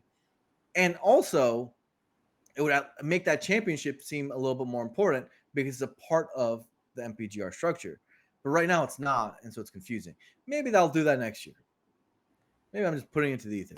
But like, I'm confused as why those products don't work together, because it seems really fundamental to making this thing important at all. At the moment, it's not. Who knows? We'll see. I mean, I also think it's hard to, not be a team sport and then compare it to stuff like that, right? It's like maybe the Smash World Tour or maybe hey, maybe Panda Cup, right? Maybe that's probably a better example. Maybe that's the NBA Finals, and then maybe there's first team All NBA or MVP or whatever, whatever have you. Yeah, I don't know. I think it's interesting. I also, you bring up Panda Cup, you bring up Smash World Tour, like what? How, do they coexist in this ecosystem? Because currently we have very little overlap for these events. I think they only have one event that overlaps. Or no, sorry, they've got 3 events that overlap for Melee at least. They got Get On My Level, they've got Smash Factor, they've got Lost Tech City, which I don't think has been announced for Smash World Tour yet, but there is a T-Lock event that is on the same exact day, so I think it's safe to assume. But other than those 3, that's the only overlap that we're seeing for Melee. We're seeing all these events that are for this, for that. Wait, of course they coexist because they're not circuits. Like I said, they're one weekend. That's I'm telling you. That's of course. No, they but there's coexist. more to it that goes to that. We talked about this when Smash World Tour was announced. That I said, and I picked the perfect person. I picked a random person. I said Ben, and now Ben's over here. Ben's trying to like sign up his mom for Hold That L so it can become a Super Silver. But there are people who care about Smash World Tour points. As weird as it is to say, there are people who care about it, and there are people who probably are going to, maybe go to that Puerto Rico event instead of Big House, because there are people who are going to care about the summit spots that qualify at whatever major that qualifies into it. It's kind of a same sort of vibe. So like I don't think you're wrong about that, but the point is it's not like a major game-changing fundamental shift in the scene, which is what usually these sort of products are meant to be. So yes, they coexist because they're mostly just one weekend. They're just like any other major and another major coexisting over the course of the scene. At the moment, that is the level of ambition those products represent. They don't have to be like that. These either organization could up their investment or up their honestly design to change that. But at the moment, that's what they are. So they coexist just fine. And if they continue doing that, and that's what they do next year, they'll coexist beautifully. It won't really matter, but it also won't really give them the product that I think they want. How about this? Yeah, Is this like the healthy for ROI the scene? won't be worth it. It won't be worth it, or it'll be a missed opportunity, right? Like what they Sure. could have had, right? Bro, it's all ROI with you. I thought you made Marth, not Roy. Hilarious. Blair, is this healthy for the scene? Sure, dude. We have scenes there. We have people putting money into our scene, and it doesn't really make all that much sense. Look, the way I look at it is, remember Game Tyrant X, GTX? We were in the freaking Utah Jazz Stadium for no goddamn reason. Did anyone really understand? Then I think 2 years later is in a mall. Yes. Did any of us really understand why, or what the logic and reasoning and like the product design, like all that stuff? Did it make perfect sense for us? No, of course not. But was it a dope weekend? Sure. And are those VODs going to live forever? Absolutely. And was it better that the scene had it than it not? Of course. Right. So like, basically, I'm saying if that's our lower end on this, then it's going to be great for us, of course. It won't necessarily lead to great things for the people who are spending the money. True, but that's not our problem. Hey, look, we're on camera telling them things they should do. Maybe they could fix it. Maybe someone's going to listen. Blair, how about this? How about we take a step back? How healthy do you think the scene is right now? As healthy as it's ever been, literally. And that's the thing, right? Like, to put it into pure perspective, and I say this about a lot of things in gaming, because the way our culture, especially because of the way social media works, it's such a doomer culture. We just doom scroll all the time, right? Like, people talk about how video games have fallen off, or like gaming isn't good anymore. I'm like, bro, like, you literally don't know what you're talking about. Video games are cracked right now. There's so many good games. You don't even have time for it. Anime is the best it's ever been. TV is the best it's ever been. Everything is cracked, and Melee is no exception. The NBA is the best it's ever been. It's sick. I can't wait for the finals. And Melee is insane. We literally have so many events coming up. We have more prizing in our stuff than ever. More players are signed right now than they've ever been. I'm pretty sure. And they're to better deals than they've ever been. Mango's bigger as a streamer than he's ever been. HBox is somehow join him as a top streamer. We thought Melee would only ever have one, you know. And you have guys like the Ludwigs of the world who still are going to run an event that's going to be bigger than all these, by the way. True. Just don't forget that his thing is going to be bigger than everything we just spent 2 hours talking about. Who Ludwig and now Slime and Aiden, all these guys are like getting bigger as influencers. Those guys are going to naturally help our scene. Like all these, and we have Slippy now, and Slippy's going to get ranked one day, I promise. And we have all these better tools, with Uncle Punch and all these like sophistications. Maybe a Panda controller will come out. Maybe new controller technologies can come out. We have Fob GCC coming out. That seems to be a genuine step forward from the past. We no longer have to use potentiometers. Like, look, end of the day, like all these things are super good.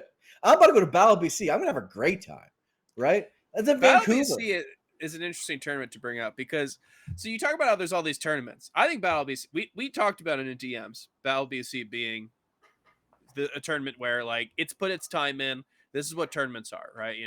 There's been very few tournaments that have been huge and successful out the gate and continue to do so. GTX is an example of one that was out the gate, and then 2 years later they're in a ball, and now they don't exist, right? And all the tournaments that we've seen, for the most part, it's the Big House, right? What did Big House 1 look like? A lot different than Big House 9. Battle BC. We talked about this in DMs. You said it's going to be the next big thing. Do you think Battle BC has this like met your expectations? I think it's at like 250 some entrants. I've never gone to one, so I'll have to go to one first. I definitely he's asked me every year, and this is the thing. As a TO, you should know that sort of stuff matters, like personal reach outs and stuff. And even if someone says no year after year, like because I couldn't go for a couple of years for random reasons. But I've always wanted to go to Vancouver. I think it's a great place to run a tournament. Excited to go to the food, and I think Kevin Deere deserves it. He's been grinding, running events every year. They seem to be pretty good. I expect it to continue to grow in prestige, and then that kind of stuff is going to matter going forward. Matter as much as it ever does in Melee. So, like, this is kind of what I mean. It's like let's take a step back. Like, okay, a few people are making products in ways that we probably think they shouldn't, and they're probably they're scaring us with how much they're working with Nintendo. It'll probably be fun, and we have like these 15 other things that are going for us, and also, the game is awesome to watch right now, and like all this other stuff. So it's like on balance, like just take a clear perspective. If you're a player watching this and you're like kind of worried about some of the stuff we're saying, it's only because we think it could be done better. We really want more for the scene, but yeah, I mean, it's because still pretty cool. It's just we love the game. It's still pretty sick to be a Melee player right now. It's literally never been better. So. We think that the game is like the greatest hobby in the world, and we just want to see it like brought to completion. Right? Yeah, that's all. How about this? So I'm gonna read a couple things there's a couple of things out there. I think this is cool, but there's another side to it. So obviously Genesis, this is entrant numbers. Genesis hit 1,500 entrants. How many of them actually went?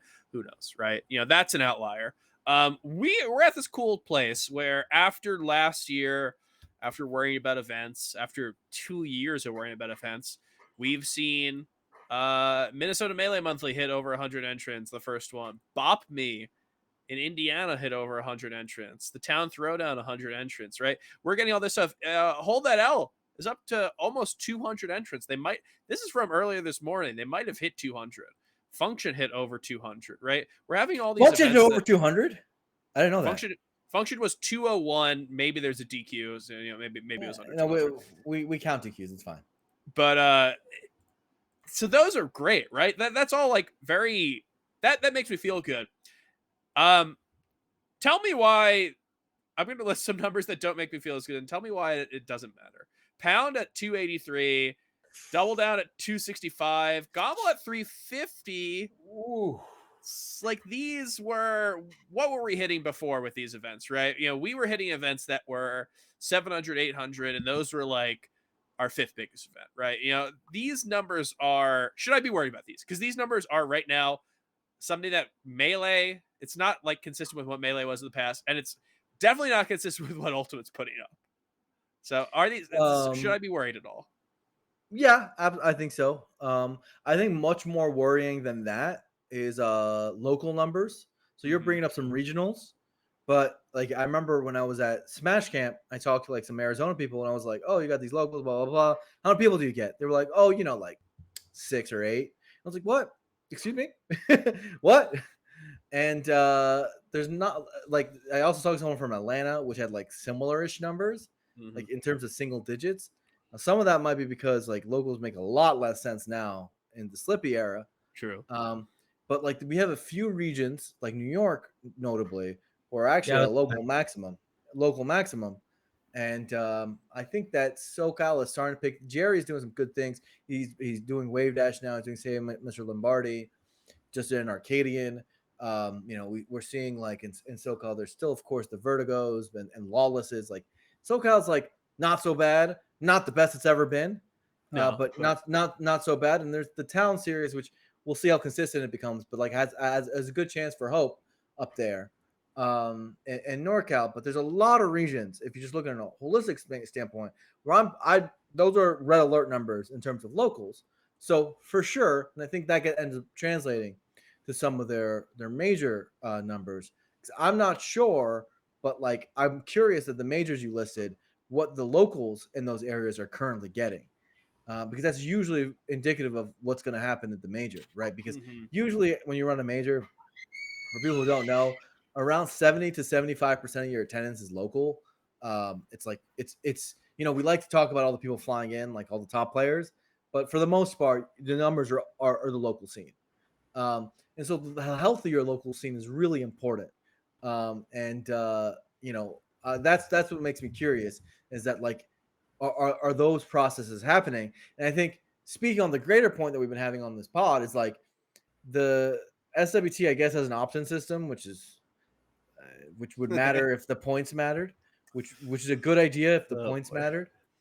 Uh, and Panda Cup has no bottoms-up system at all built in it, right? And Panda Cup doesn't even go outside of North America, right? It doesn't have Europe, and that's another trade-off you have to make with working with the NOA, of course.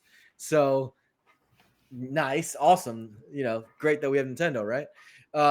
So you have that natural idea of like, okay, so these organizers aren't doing anything for the bottoms up, and the bottoms up is actually the thing that might crush us, like you're mentioning, where it's like, hey, locals really need support and help and cultivation, because it's harder than ever to get people to go to locals because it's slippy. And when locals don't have numbers, sometimes your major won't have numbers because your local scene isn't built up then, Mhm. right? Mhm. And so it ends up snowballing a little bit. Edwin, are you scared? Nah, I'm not. I'm not scared. We've constantly talked about we brought this up with previously when Blair was here and when Moki was here about the sponsorship renaissance of the scene. I'm hopeful. I just think we've been in the scene long enough to where we know the challenges of working behind it and the challenges of getting everyone on board and bringing things to the best way that they can be. But even if they don't get to the absolute best way, where we are is pretty damn good, and I have faith that we'll continue doing pretty well, and that we'll have a lot more sick melee to look forward to.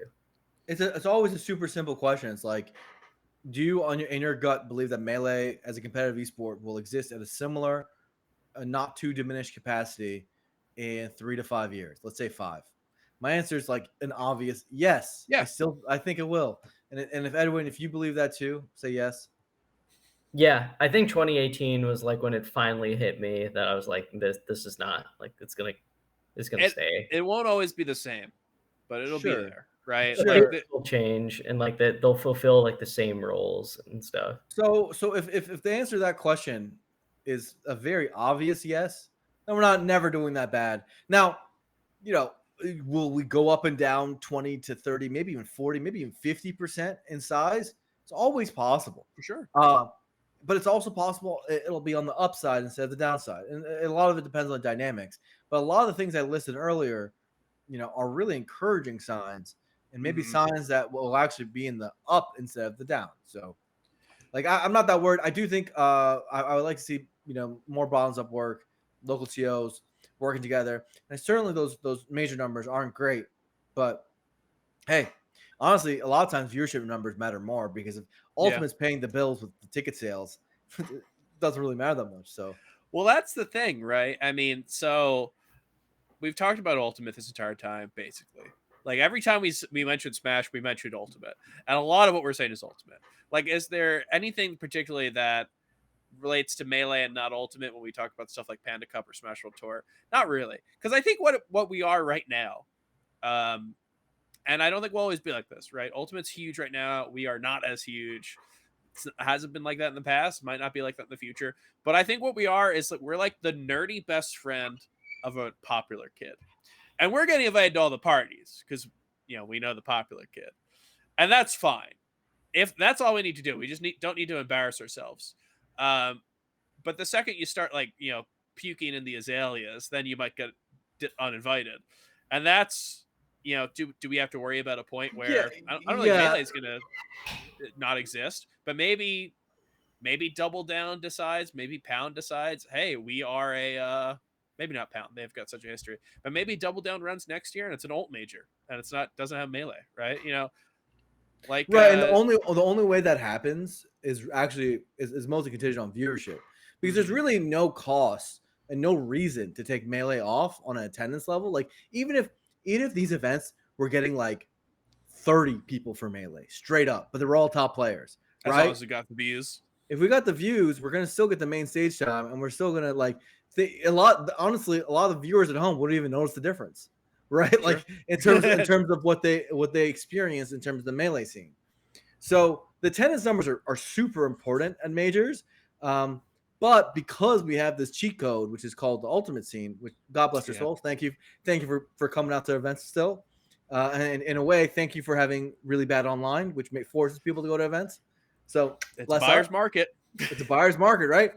Because of that, it keeps us afloat. Where in maybe years before, such a like revolutionary game like Ultimate, where like Melee would have to be able to support itself on its own attendance numbers to pay off, expensive venues.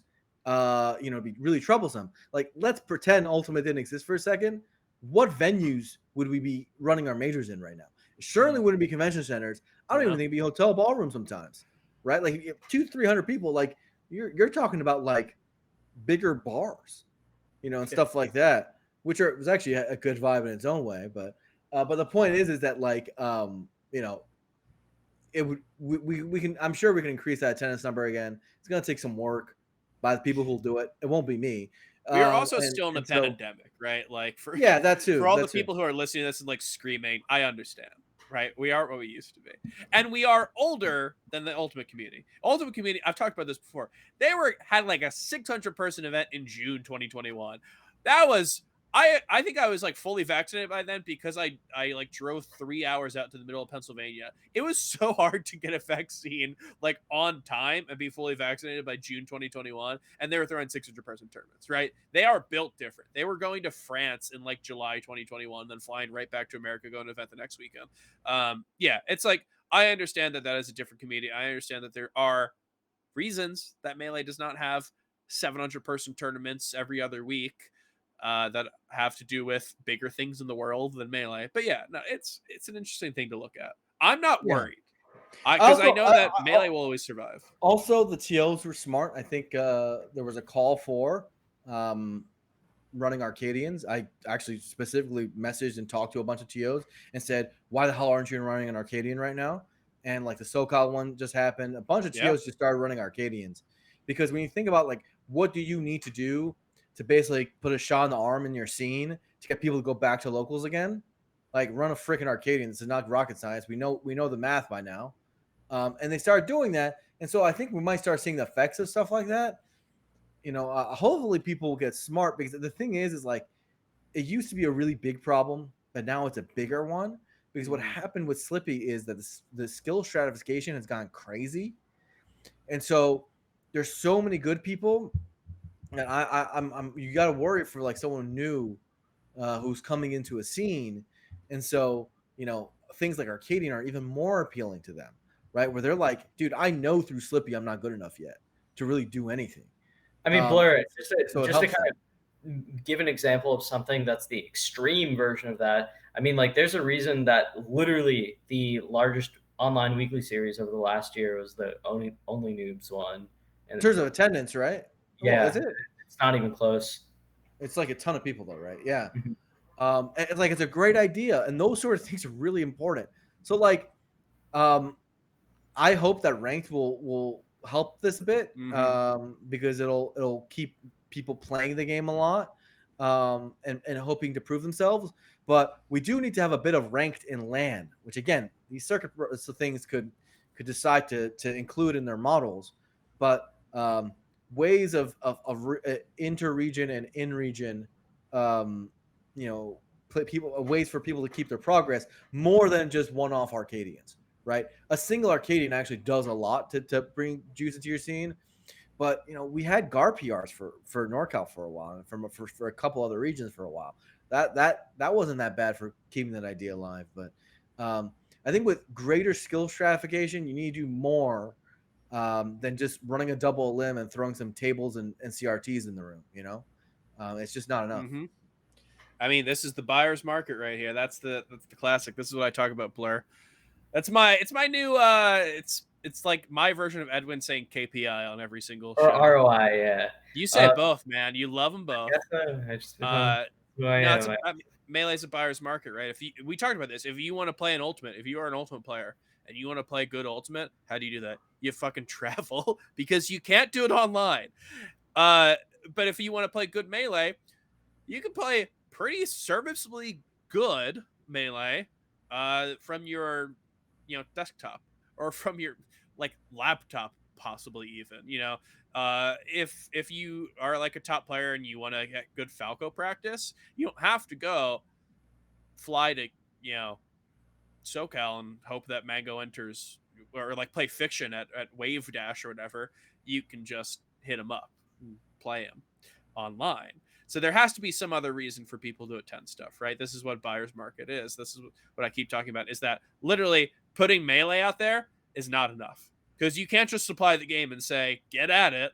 There needs to be some other reason. There needs to be, like you said, either a larger reason to go in terms of like what this means, right? Like points and stuff like that. Or there needs to be a reason for a reason for someone to go. Maybe it's a cool region. Maybe they got other shit to do, right? This is about classic buyer's market. I mean, this is where we're at. What's up, Edwin? I have one final thing. This is pretty much nothing to do with the state of Melee right now, but Blair, it's something I want to briefly pick your brain on. Is there literally any chance by the end of 2022 or the middle of 2023 that we see Nintendo announce a new Smash game?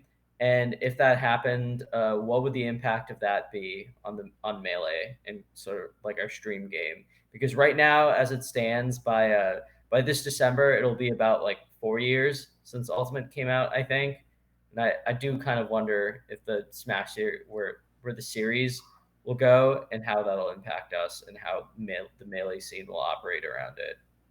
Yeah, so I'm curious too. It's a good question. Has it been 4 years? Is that the It number will right be. now? It's like 3.5 right now.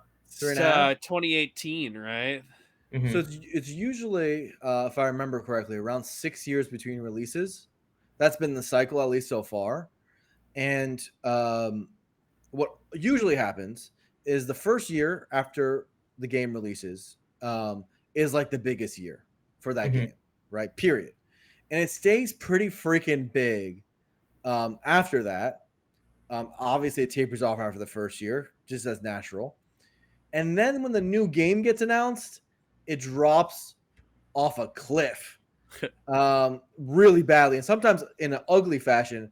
Like if you remember that Evo finals with the two Bayonetta players trolling and people booing, like it gets real nasty because people want to play the new game and they don't want to waste time and effort and money competing in this thing. I actually remember myself before Brawl not playing Melee for a little while. This is one of the big reasons that Melee even declined during that time, because I was like, oh, what's the point of playing and going to every tournament for Melee, because I'm just going to get hella good at Brawl. Yeah, everyone else, how that turned out, Brawl wasn't a game I wanted to compete in the end anyway, right? So my point is that one thing that could happen is that in after an announcement, it can make attendance numbers drop, which means Melee might have to hold its own a little bit better than we are currently right now, which would be troublesome. Another thing that will happen is once you survive that period, you'd probably have so many new players. Like I'd assume it would be as big or bigger than Ultimate for naturally. Who knows though? It's hard to say because if it's on a new system, who knows if it's as big as the Switch, right? If we get another Wii U situation, right? Like it really is dependent on how well the Nintendo console sells in some ways, right? The Switch is like one of their best systems ever, right? Pretty much agreed on by everybody. It's just a really good gaming system, and so we're benefiting from that. I don't know what their next thing will be, and so it's hard to say. I don't really expect. You said end of 2022. I don't think it's going to happen that soon, but next year, that's right around when the shoe might drop, right? And so it definitely will impact us in many ways from that. I'm excited to see what happens from here. And yeah, I mean, I don't know. I think there's reasons to be, if not worried, there's reasons to be mindful what's going on. But we've shown it in the past, and I'm just gonna let history repeat itself on that one. Blair, you've answered some lovely questions that we had for you, and now we've got some questions from the patrons. So this is from a fellow Marthman. This is from I think Edwin believes that he is the next Edwin. This is from SF. He's his own person. This okay, he's his own person. This is from SF. Do you still think Pikachu is a top 5 character? I think Pikachu 6 is what I've had for a while. Okay, so this is really the fault of SF for a bad question. Did you meet? Do you remember meeting SF, Blair? Like, would you be able to pick him out in a crowd? Yes. If he robbed your car, and then he Obviously. was in a lineup. Yes. I don't forget faces. Okay. Good yes. Deal. My good Edwin, friend SF. Edwin, you got one? You got a good question? So this is from Zadrio. Blur, where do you see yourself in terms of community involvement in the next 5 years? Do you have any plans on commentating, TOing, or working behind the scenes like you have in the past? I mean, I still do stuff. Like, so I'm going to BC. I'm going to commentate a little bit. So I'll do that.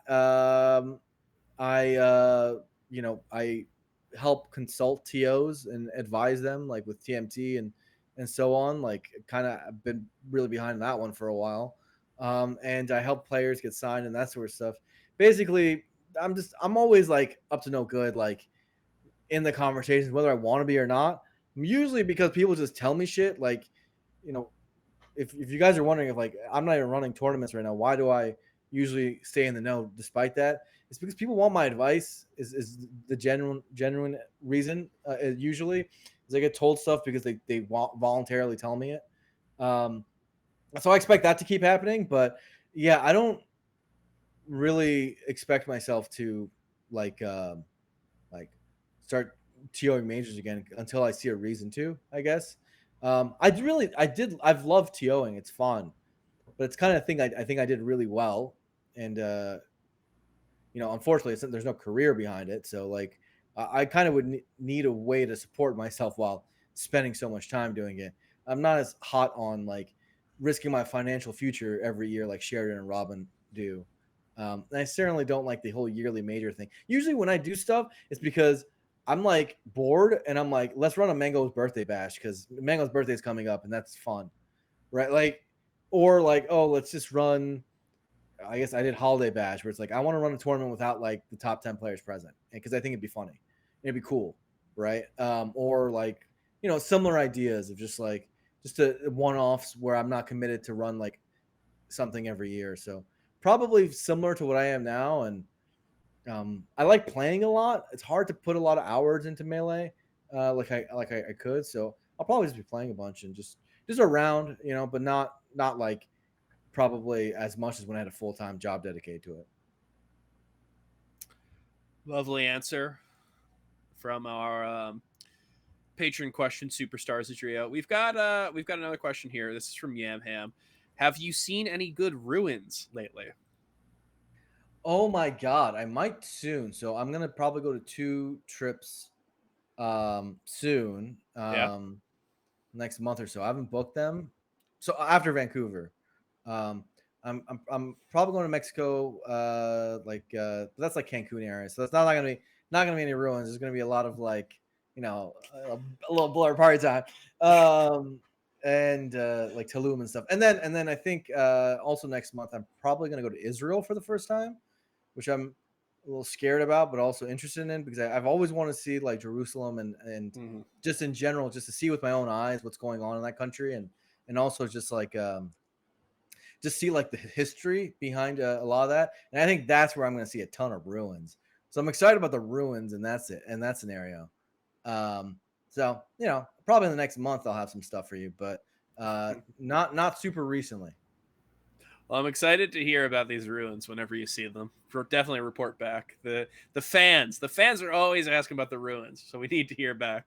But yeah, I mean, of course, you've been on. This is where the ruins come from. We have last segment of our show. It's the officially unnamed segment known by true fans as Touching Grass. We have the segment where I'm sure I don't have to explain it, but we talk about what's been going on in our lives recently that is not Melee.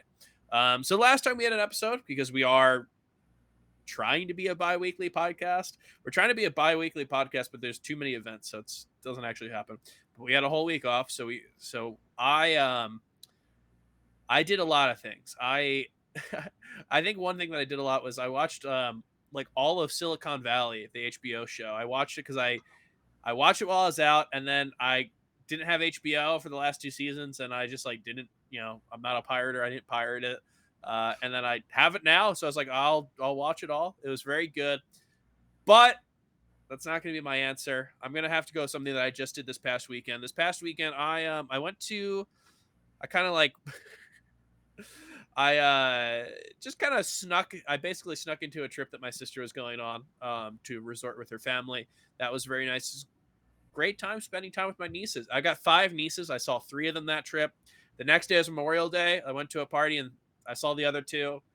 They're amazing. They're all great. They're cute. They all, are young enough where I'm still interesting and cool. Apparently I was doing a bit with 2 of them. I was doing a bit about it was Memorial Day, so I was like, Monday feels like Sunday. Well, what tomorrow is going to feel like Monday, but it's really Tuesday. And I did this, I thought it was dumb, but they woke up the next morning and they said it feels like Monday, even though it's Tuesday. And they all laughed and they said that I was the funniest guy they know. And then my one niece was like, actually, this kid in my class, Archer's the funniest guy. But love to be nominated. So I guess that's my little touching grass moment is I got to spend time with my nieces and they all love their Uncle Wheat, so that was a very good experience. Edwin, They all call you Uncle Wheat, right? they all love Uncle Wheat. I did ask my niece recently. She gave me a very cute answer. I said, "Do you think we won't be friends anymore when you're too big for me to pick you up?" And she said no. She said, "I think we'll still be friends." I thought I was just joking around. I was trying to make her laugh, but no, she gave me a really cute answer. So they all love Uncle Wheat. Edwin, what's been going on with you? Oh God, I don't know where to start. Did I talk about the Celtics? Yeah, I guess. You didn't watch them.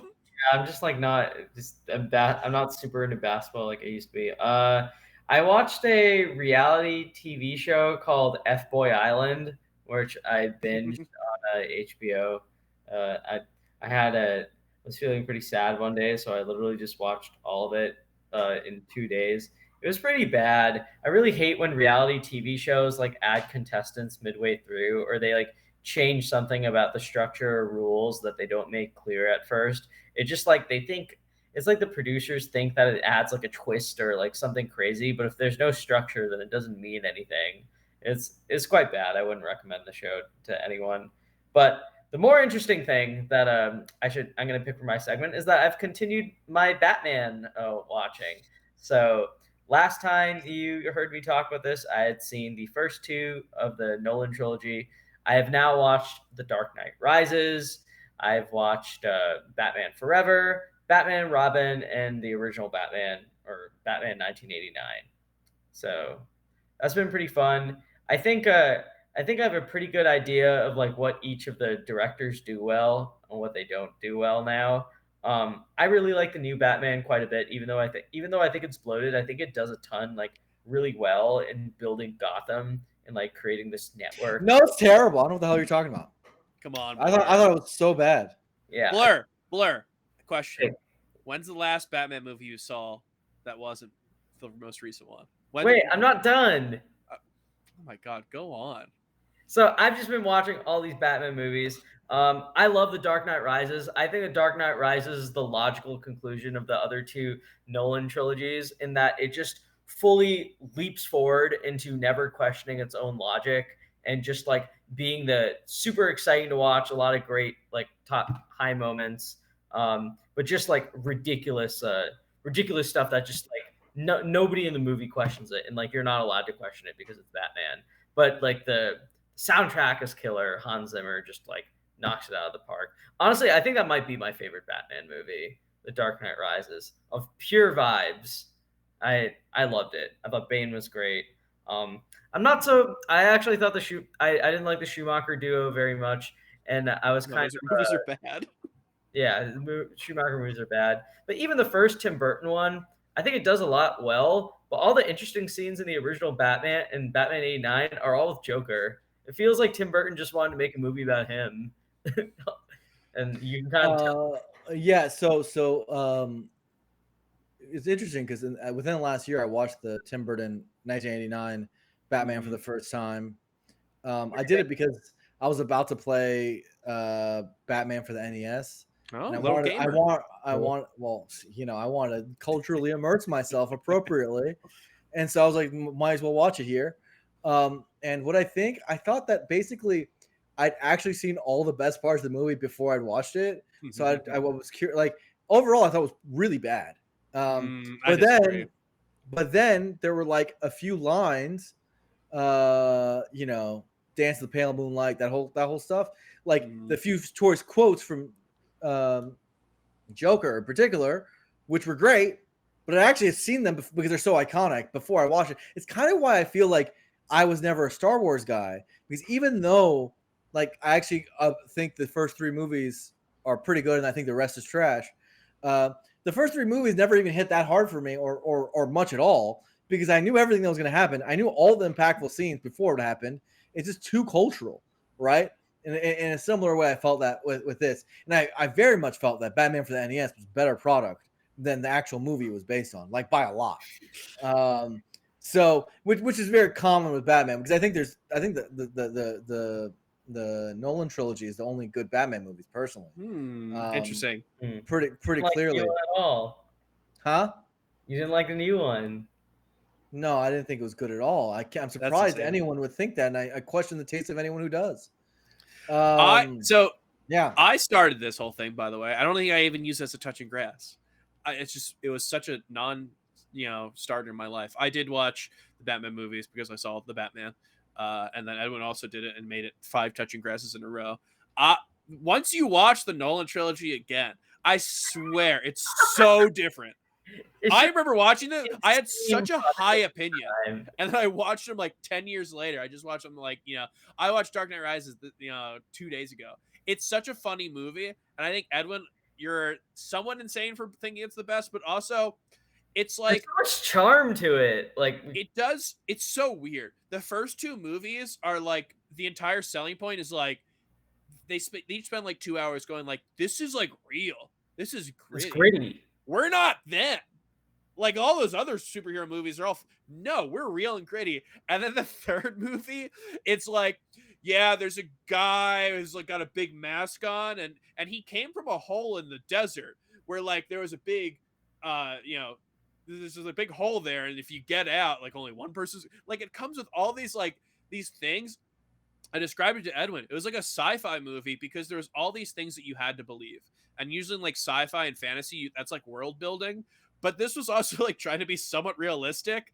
And it wasn't like the only reason why you as the viewer should believe these things and buy these things is because if you don't, it's not a good movie. Like they keep like building up on all this thing. They're like, yeah, so society collapsed and they might blow up the city, so no one from the world is going to do anything. They're on their own, and there's going to be like scarecrows here, and he's judging if you should go on the ice or not. And it's like these insane ideas that they don't spend any time trying to make you believe, and it's just like literally like sink or swim. It's like, bro, what are you going to do? Are you going to like critique this, or are you actually going to like just blindly believe this despite the fact that they didn't give you a reason to, and just believe it? And Edwin, I think if you do blindly believe it, I actually do think it's a good movie. Yeah, one of the things I'm going to say to sort of compliment what you're bringing up is you have to remember I saw all 3 Nolan movies within like the span of a week, right? I think the interesting thing with The Dark Knight Rises is that like it almost takes the lessons that you would think the audience is supposed to take away from the first 2 movies, and it flips them on its head. But like you can tell that I think you can tell that Nolan, like in between the second movie and the third movie, was really thinking about like how to top The Dark Knight, because that's such a hard thing to accomplish for what The Dark Knight does well. So he made this movie about someone who was supposed to be a hero reconciling with the lessons that he had learned like through his journey, and realizing that it was incomplete, and having to like bring it back to a resolution and having to resolve it in a very different way. I don't know how long we want to be talking about Batman movies, but Bane's dope, and his voice is awesome. That's really that's enough reason to like it. Robert Pattinson doesn't even freaking act in that movie. He's an emo boy when he's Bruce Wayne. He's an emo boy when he's Batman. He loses every fight. He loses every fight. The Catwoman romance. The Catwoman romance is terrible. It's way too long. Not accurate at all. Watch The Dark Knight Rises. There's no romance there, and then they kiss, and then suddenly he wants to spend the rest of her life. The Catwoman romance is horrific. Anyways, the movie sucked. I can't believe anyone would think it's good. And you're like, Gotham's awesome in the Batman. You see all the criminal network and all this stuff. Edwin, he made up his mind. He can't be swayed. Of course I can't be swayed. It's like I'm not even on the fence here. I'm like, this is a garbage movie. It's nice to make fun of every once in a while. Blair, I'm gonna send you a clip. It's the clip of one of the best scenes of The Dark Knight Rises. I actually honestly think that you could say that this is the best scene. It's the scene in the plane. Are you saying the Miranda Tate one? No, I'm saying the scene in the plane. I'm gonna send you a clip of this because it is amazing. It is the guy who played Littlefinger, and he's like yelling. He's like yelling at the top of his lungs in the plane, and he's like, "So who are you? Are you Bane?" And it sounds like so quiet and strained. And then Bane, who's supposed to have a mask on and a hood over his head, doesn't matter who we are. It's the loudest thing in the world. The audio mixing is amazing. It's a fun movie if you accept it. I think that if you don't accept what it puts through, it's like got so many weird things. But if you accept it and just like, yeah, this is the movie, I think it's a good movie. Blair, what have you been doing recently? I don't mean to take any more time to talk about Batman. What's been your touching grass moment? Oh, first of all, I haven't been touching a lot of grass. I mean, technically, I went outside yesterday because I was out with family. But I mean, only true nerds appreciate this sort of stuff. So I'm very organized with my content consumption, and it's so gluttonous. It's terribly gluttonous, but these are the things I can do. And I like anime, I like books, I like movies, I like all these things, but I'm not as organized about them as I am with video games, because video games are my favorite medium by far. I'm watching Black Lagoon right now, by the way. Speaking of anime, great show so far. And so I'm actually a crazy person, because I'm trying to do what I doubt any other human has ever done before, which is I basically am trying to make a list of like about 2,000 of the most notable and most appealing games to me of all time, like that I feel like I should have on my list of to-dos before I die. And I want to use this spreadsheet until the day I die, and slowly take games off the list, basically, right? Because I did the math on, I was like, dude, if you make a list of longer than like 1,500 or 2,000, you're literally never going to get to it. Not possible in one lifetime, right? So what are the most important, right?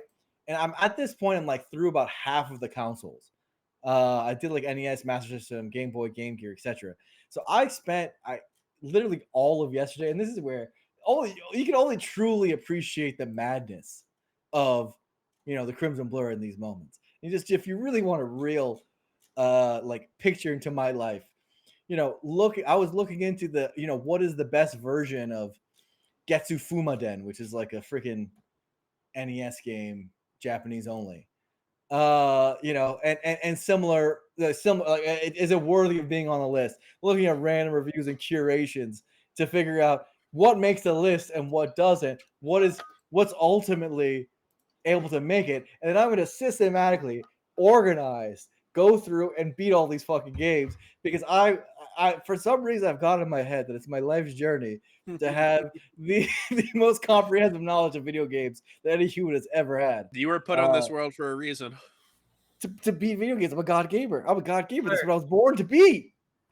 Blur, I have a question. Is there like a alternative or like version of Letterboxd but for video games? This is actually it's you're bringing it up because I've said that there needs to be a My Anime List, Letterboxd equivalent, these sort of things for video games, and the fact that there isn't, the reason why what I'm doing is in a way going to be culturally important for the world is because no one's really done it well, like legitimately, like figured out what the games that are good are. Now the problem is I'm using they're a little bit to my taste. Like some games I'm just not going to care about. Like I don't, for example, really care about light gun shooters. Like I just don't care about. I don't. They're all the same, and I don't really care about light gun games. Like they're not going to make my list because I just don't care. And so it's a bit personal, but overall it's really hard to fucking find games, and there's no like site like that. And I think that would help that problem incredibly. If instead of having this massive list that I'm individually finding and making for myself through finding word of mouth sources and top 10 lists and top 100 lists and etc., it was a good way of actually fucking doing it like IMDb does or my Anime List does for games that are good. And please don't say Metacritic, please don't. Then yeah, that'd be great. But for some reason this problem in the world has stuck in my craw, and I'm dedicating absurd amount of time into it. A website called Backlogged that is getting linked in the chat. Do you know? Yeah, I yes, I do. Look, yes, I do. For whatever reason, I've gone into it. So Backlogged is pretty good at especially putting your list of games into it. Figuring out what games are worth your while, it doesn't really do. So that's a more of a personal thing, like Letterboxd is. Then that's what it seems like. So you want the like the thing that they sent on Voyager. You want the golden record. You want this. They're gonna send this list to the aliens to know what video games to play. This is what you want. At least I'm gonna have it. The one important thing is, look, the list of what games came out for the NES is never gonna change. So I now have a list of, I think my NES list ended at like 111. My TurboGrafx list is only 33 because I didn't feel like enough games made it, from that system made it on there, right? Would make a 1500 list, and so on. But basically, that list is never really going to change much because I've now spent actual time looking into it so deeply for myself on a personal level. So in 20 years, I'll always know what's worth playing on those systems instead of having to I actually feel like I'm saving time because I've spent so much of my time like trying to figure out what's worth my time that now I'm just front loading it and making a spreadsheet that's going to last the end of time instead of having to repeatedly do it for the rest of my life. Blair, I respect the dedication. You are, you are at home here. People making extensive lists, people making extensive spreadsheets. Before we go, I want to show you. I don't think I talked about it on the podcast, even though it's been sitting next to me for like weeks straight. But the thing is, you actually don't know how deranged what I'm doing is. If you saw this spreadsheet, you'd be like, "This is a big whatever spreadsheets you've ever seen. This is actually multiple spreadsheets because I'm hitting Google Sheets limits." First off, it's not healthy. Okay, first off, I don't appreciate you telling me I don't know what that is. Secondly, I think if you're hitting Google Sheet limits, you're not being economic in your cells. They give you so many delete. You gotta delete cells that are empty. Okay, I'm gonna show you that. A couple weeks ago, my brother came over and we made a list of our favorite. We ranked all 124 major sports teams, in terms of how much we like them, And there was a lot of compromises that need to be made. I don't think that I would agree on all of these, but it was like something where we made one of these like 12 years ago or something, like 15 years ago maybe. And I'm like, my brother, he had a day off, and I was free, so I was like, you know what, we're gonna redo it. Are your bottom four all Boston teams? No, come on, man. Number 124 with a bullet, Dallas Cowboys. Yeah, I that would have been my other guess, if not the Patriots. Well, I like the Red Sox, so they got up a little higher than everything else, and then all the other Boston teams are falling at the 101 teens. So apparently, what the Dallas Cowboys owner does before signing a player is he calls them and he tells them, "How would you like to put a star on that helmet?" I have to admit, that's a badass enough phrase that I can't actually hate them. Like That's such tailored a for fucking, guys like you, man. Look, I'm not a Cowboys fan, but you got to admit that's fucking badass. I think I told you a while ago, like when I'm still like obviously very into the NFL and like football, but like when I was in high school, my second team, people would ask me what it was in football, and I'd always answer the Cowboys, but not because I liked seeing them do well, but because I thought it was really funny when they would do like bad or just like embarrass themselves. So I was like a masochistic like fan of watching the Cowboys just like mess things up and then just like randomly beat like a super good team and then go back to like losing in some like heartbreaking way. It was like a very twisted, like masochistic like thing. I don't know how to describe Yeah, it. dude, they suck. It's fun to watch them lose. Yeah, sort of. If So, I had to make a list of the teams that I think it's most fun to watch them lose, they'd be maybe number one. When they when they didn't let the ref touch the ball and the time just ran out. yeah, when Jason Garrett iced his own kicker, although that wasn't great, but because of that game, the Giants made the playoffs, and then the Giants ended up beating us in the Super Bowl. So, you know, I'm a little bummed out the Spurs only got the 9th pick. It's fucked up. See, top five that's Spurs player, give it to huh? me. Top Top what? Spurs of all time. Tim Duncan. Number 2 is controversial, but it's where the heart wants what it wants. Ginobili. No, dude. Number three, David. Number 3, David Robinson. That's where we're at. Number 4, Tony Parker. Number 5, Sean Elliott. You're not a Gervin fan? Yeah, no love for George Gervin. I am, but like literally, I wasn't born then, so like it's one of those things where Kawhi. You're at Kawhi's not. He's dead last. Yeah, what are you talking about? Yeah, I guess Kawhi left. He's dead last. He's dead last. Don't even talk about it. There's nothing. I put Mono 2 because like, look, the heart wants what it wants, right? The heart wants what it wants, and I love Manu. I love them all. I love them all. But right now, I'm a little worried because next year looks like a lot of the same. So we'll see. You know who my number one is personally? It's because thank you NBA 2K13, which I used to play all the time. Is Patty Mills. I used to have Parker play as a 6th man in my 2K lineups, but I would just cheese 3-pointers with Patty Mills because he was also very fast. Edwin, can you do a Patty Mills? Like, can you say Patty Mills in a Patty Mills accent?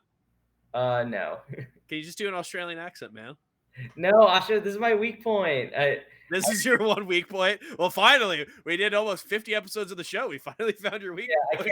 I can't do Australia. It's a little hard. Okay, say Patty Mills in whatever accent comes to you. Whatever accent's not your weakness. It's gonna get me canceled. I can't do it. Okay. Well, in that case, then we should probably end the show before you get canceled. Blair, you've been a wonderful guest. Spending all your time talking about Melee and then spending a lot of time talking about Batman and Spurs and et cetera, et cetera, et cetera. I'm sure we could do another 2 hours, but we'll save that for another episode. We'll get you on. I think you're a 3rd timer now. So huge. You're comfortable. We can get you on one more time, and then when you join the 4th timers club, then we gotta kick you out because we promised jackets if you get it 5 times. And look, I don't know if the budget. I don't know what it's looking like, so maybe we can't do jackets. But I'm happy that you've been on so many times, and happy to see you at least once more. Do you you want to tell people where to follow you? No, they already know. If I hope so. I don't know. Like I barely tweet anymore, so like just I'll be on shows like this every once in a while. Sounds good. You'll see me. Edwin, last time we did this, I think I stumbled over my words and I said I'd let you try one. You want to do it? Yeah, sure. Why not? So if you really like this episode, you can be sure to check it out on Spotify, or you can go to Melee Stats Archives on YouTube. If you want to check out some of the films that we have going on, you can go to the Melee Stats YouTube channel, a separate one for Melee Stats Archives. You can follow us on Twitter at Melee Stats Pod, where we'll be posting things like Last Night in Melee, news on player sponsorships, When's Melee, even posting links to Monday Morning Marth. If you want to access all that material directly, you can go to our website at meleestats.co, where you can read Monday Morning Marth and When's Melee directly. And if you just generally like anything we do and you want to throw a couple bucks our way or so, you can visit us at patreon.com/meleestats, where your support really makes a difference, helps us do a lot of really cool things. And who knows, we may have some news on upcoming films coming up pretty shortly. We're going to have news on player sponsorships, just general other ways that we're going to be involved in the scene.